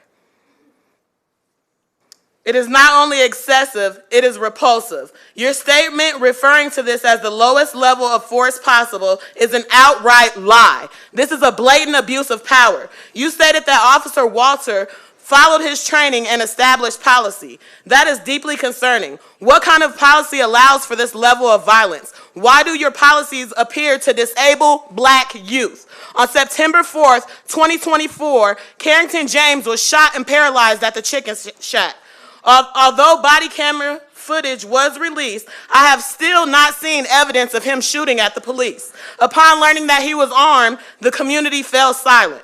On January 10th of this year, Dominic Hobbs was shot and paralyzed, and neither his family nor the community has seen the body camera footage. Why? And now we have Miss Promise Davis being punched in the face like a grown man. What do all these incidents have in common? All involve SPD officers, and each person harmed was a 19-year-old black person. What were you doing at 19? While our youth may not always have the ability to make perfect decisions, we must also acknowledge the lack of investment, resources, and opportunities provided to them. And even when mistakes are made, do they deserve to be brutalized? Do they not deserve to walk? Do they not deserve to breathe? Do they not deserve to live? Chief Bill, your leadership has widened the already present divide between the Springfield Police Department and the black community. Our community does not want a chief who refuses to engage with us, refuses to attend community town halls, attempts to publicly undermine community leaders, and consistently protects officers who cause harm. At this point, you should seriously consider stepping down and allowing someone to lead who is committed to serving all the members of this community. Because what you have shown us time and time again is that your version of protect and serve does not include us. Thank you. Thank you. Thank you. Amy Rion Jackson. Amy Rion Jackson. Emily Shearer.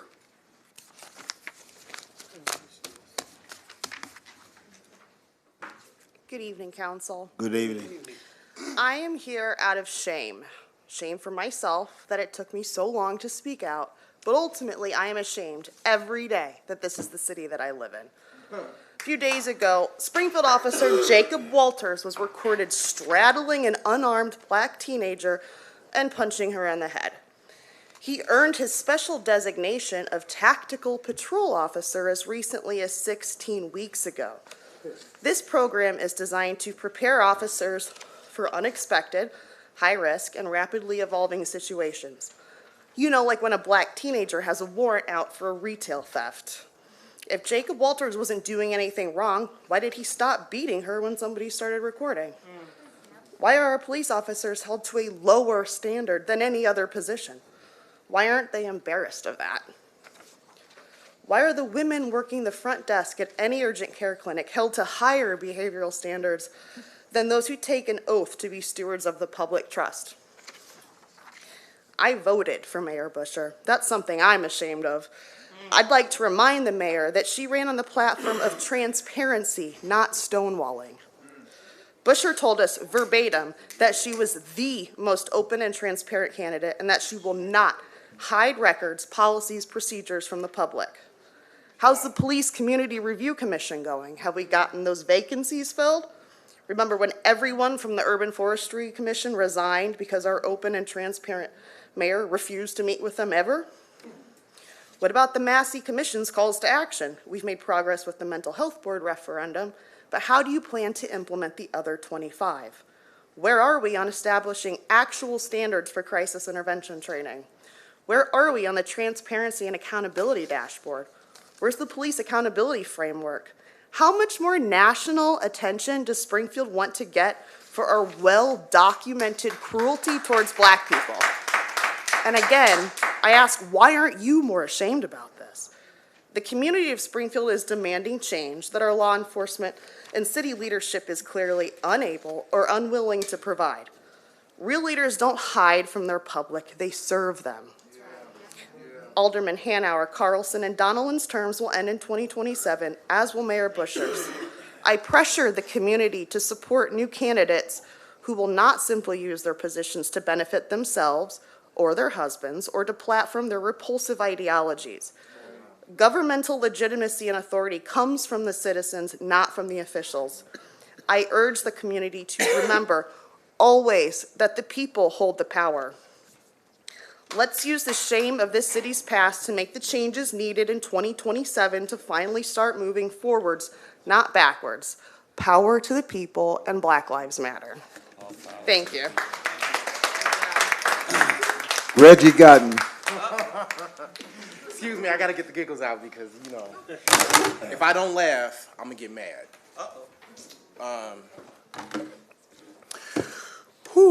The people united must stand to draw a line in the sand, point blank, period, amen and amen. There are 4 or 5 types of crime: violent, organized, white-collar, property crimes, and public order offenses. But crime is more than just doing things against the law. There are reasons why crime exists: poverty, lack of educational or employment opportunities, family instability, and peer influence. But it's not just that.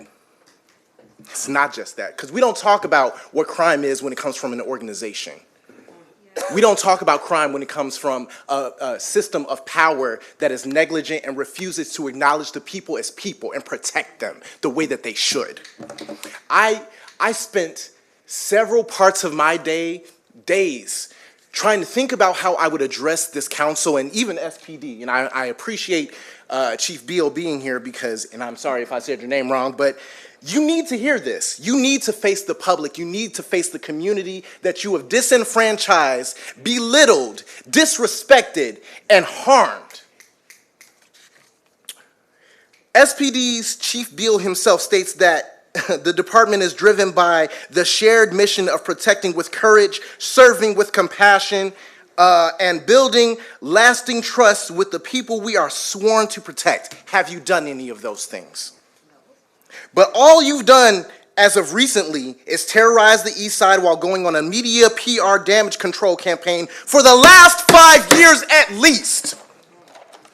In addition, for covering for disgraced Sergeant Mike Egan during a DUI incident, in addition to Officer Charles Peters bashing my face with the riot shield during a peaceful protest in which I was protecting others from harm by the same department, in addition to running a smear campaign against Tierra Standage, a local harm reductionist and activist, in addition to pursuing a high-speed chase that resulted in some East Side residents having their power knocked out for hours, we now see how easily it is for SPD to justify any kind of force against any and everybody. Promise was just the test. You may say that she was detained and she resists arrest, etc., but if you're restrained, if a person is on your back, why do you have to hit them while you're down? While they're down? Why is it so easy for you to use nonviolent offenses as an okay for you to be violent against black people? Is it a cultural competency issue? Is it a bias issue? Is it a training issue? Probably not, since SPD was proudly toting about 16 weeks ago that they were proud of this officer, this same officer, completing training. So obviously, whatever is going on, whatever training tactics that are happening, they're not working. They're not working. SPD does not need more surveillance material or any type of vehicle that is not a police car. Spending $400K for a vehicle that resembles a tank is the lowest form of intimidation I could think of from an organization like this. It's not the only form of intimidation, but it's definitely the lowest. The people of Springfield are dealing with real-life issues that are more common than SPD or even city council cares to acknowledge. Decatur just opened a 24-hour daycare center with $400,000. Do you know what something like that could do for the city of Springfield? Do you know what that could do for my people? And it's a damn shame that y'all sit up here and postulate. I'm sorry. It's a damn shame that y'all sit up here and postulate and say, we'll do all of these things. We'll sign this measure for this plaque. I want to put my name on that. But y'all can't even look out for the people that y'all are here to represent. But as previously pointed out, funding has a funny way of adding power. When it isn't allocated correctly, power can shift, and funding for the disenfranchised inevitably disappears. Y'all got me so hot, I'm twisting over my words right now. The people walked up after the officer struck with the fist. So y'all don't get to use that as an excuse. You don't. You're better than that. That's the chair. We deserve better than that. Don't you dare call us stupid like that ever Reggie, again. I'm not address finished. here. I'm not finished. Address here. Don't do it. All I'm saying is, as an organization, as a system, y'all don't get to come up in here and talk to us like we're simpletons. Y'all don't get up here and expect us to be civil when you are committed to disrespecting and misrepresenting us. Point blank, period. I end my time. Thank you. Grady Brown.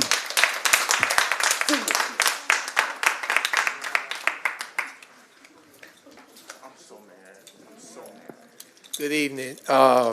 Thank you for allowing me to speak, and I do appreciate this sea of humanity that's out in support of a sister who human rights was violated, and it's a darn shame, and it frightens me that this council is willing to fund this incompetent ass police chief to allow his boys to freedom of speech. This incompetent police chief who remind me of Joe Mocha. I don't know if y'all cousins or not, but you act like Joe Mocha, the former police chief of St. Louis City, who allowed his damn cops to act like a damn street gang and primarily intimidate the black community.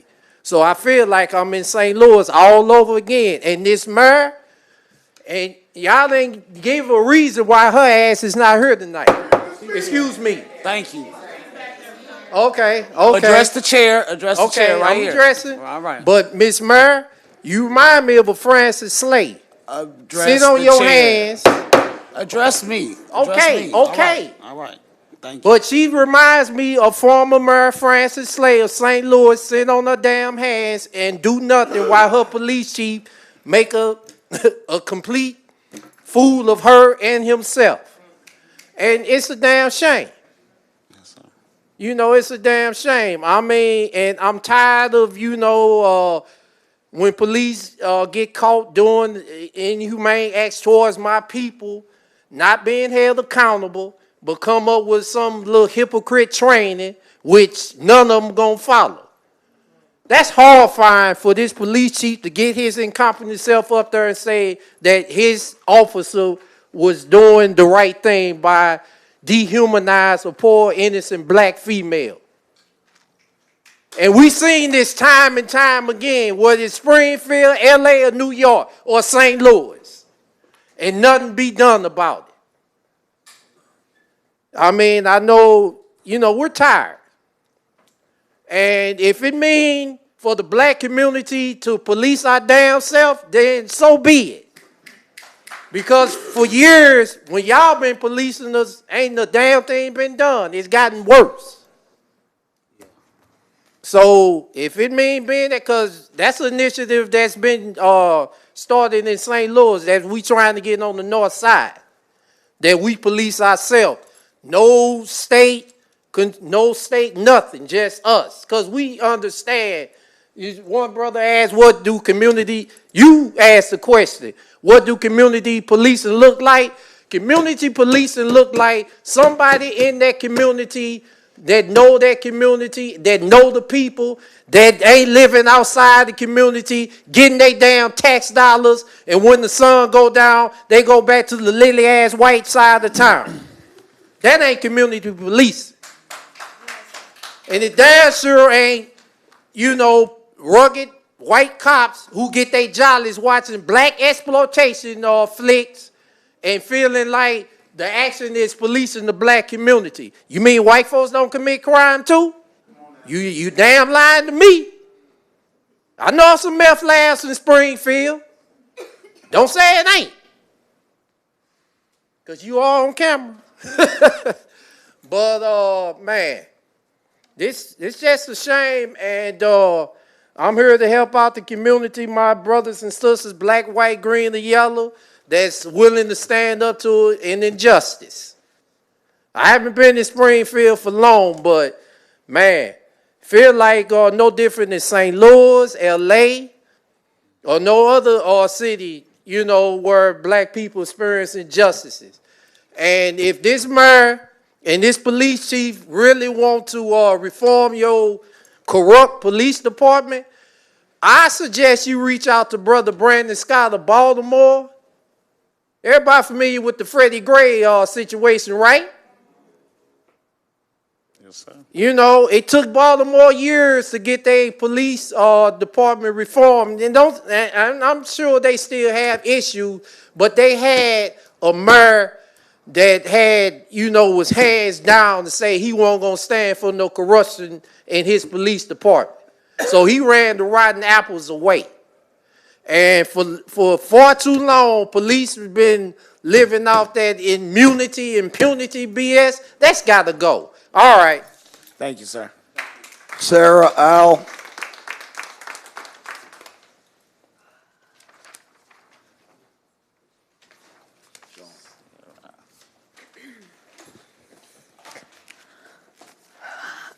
The SPD officer created the situation. SPD protocol created the situation. The officer identified her, did not request help. Then SPD claims his fear led him to punch her in the face and restrict her airway.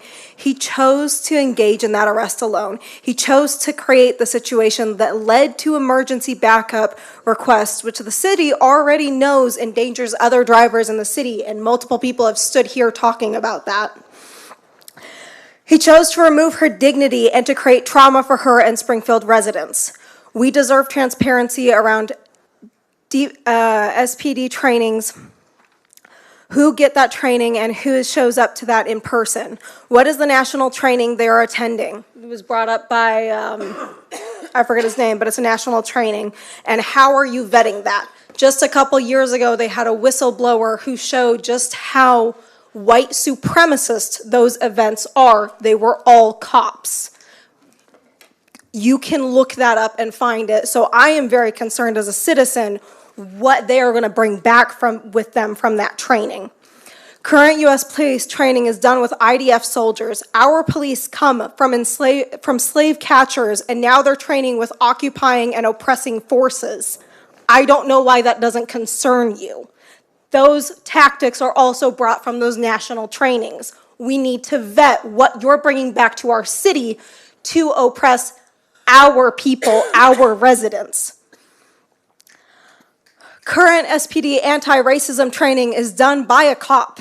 The training is not mandated in-person training. We have a community-led organization like Cyan that has anti-racism training. Why aren't these trainings mandatory in-person trainings? Why are they done by ex-cops? We know the system itself is an issue, but you're going back to the system to find a correction. How does that make sense? Also, one thing that's just a pet peeve in general, why do you expect more from your residents than trained professionals? Why do you classify residents as suspects for practicing their right to record officers? I'm just honestly tired of everything. People, residents, and our community leaders make me proud, but nothing else in this city does. I've been here 8 years, and every part of me wants to leave this city and leave this country because you guys do not care. We watched a genocide on our phones in Palestine, and guess what? The way you treat our residents, I don't see a difference. Everything Tiara Standage said today, I've seen on videos done to Palestinians, and you guys want our cops to go train with the IDF soldiers doing that, and then you're like, oh, wait, why are problems rising? Please do more for us. We have waited, we have tried to be patient.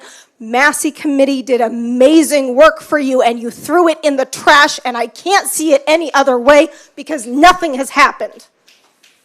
Thank you. Thank you. Vanessa Knox.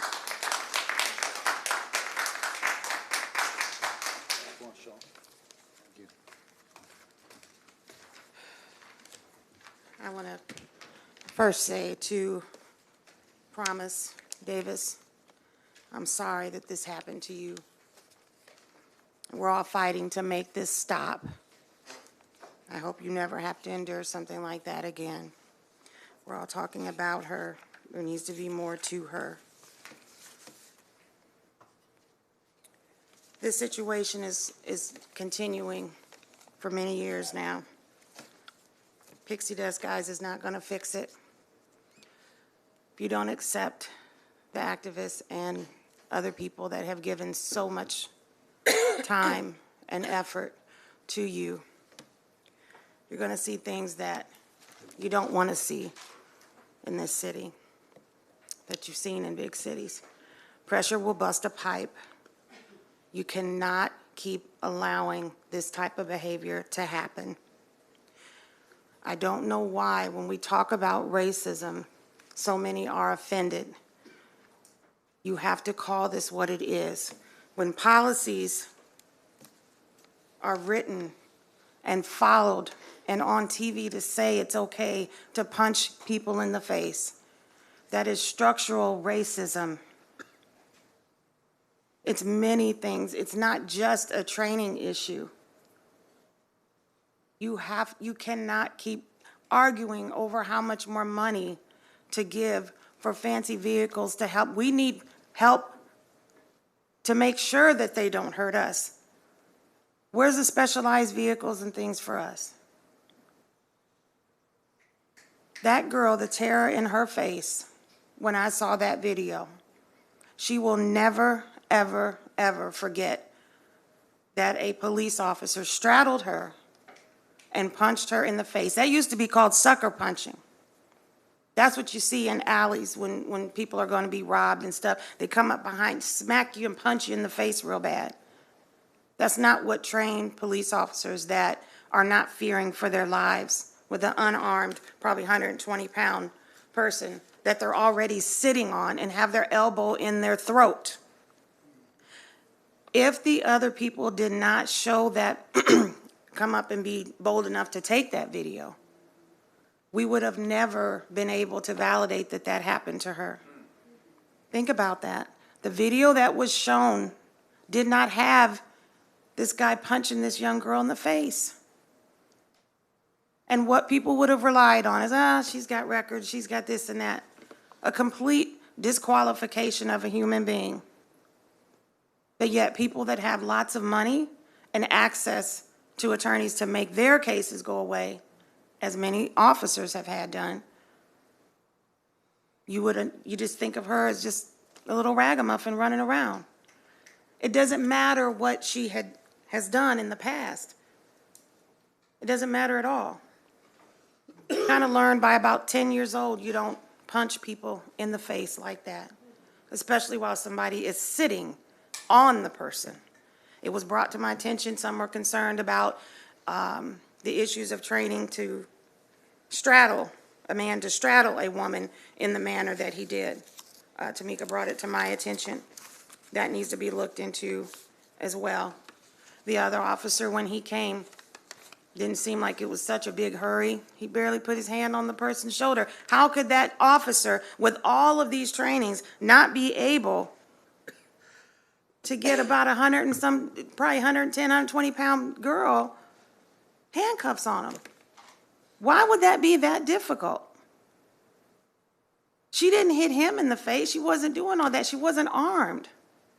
So it just made no sense with that training. There's no evidence of this high-cost training that they're asking for all the time. Sucker punching people like that, that doesn't require training. That requires a heart that doesn't value the person you're talking to or being around. That's why burglars and people like that do that. You go out to a vacant lot in the dark, and they come up and sucker punch you real bad. That's a little gang tactic. That's not people that are trained to do that.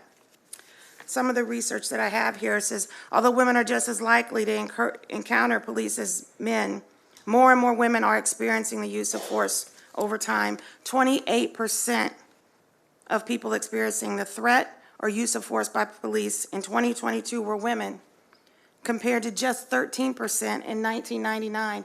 This is going faster and faster and occurring more and more. You must move to do something about this. Thank you. Yes, ma'am. Motion to adjourn. It's been moved and seconded to adjourn.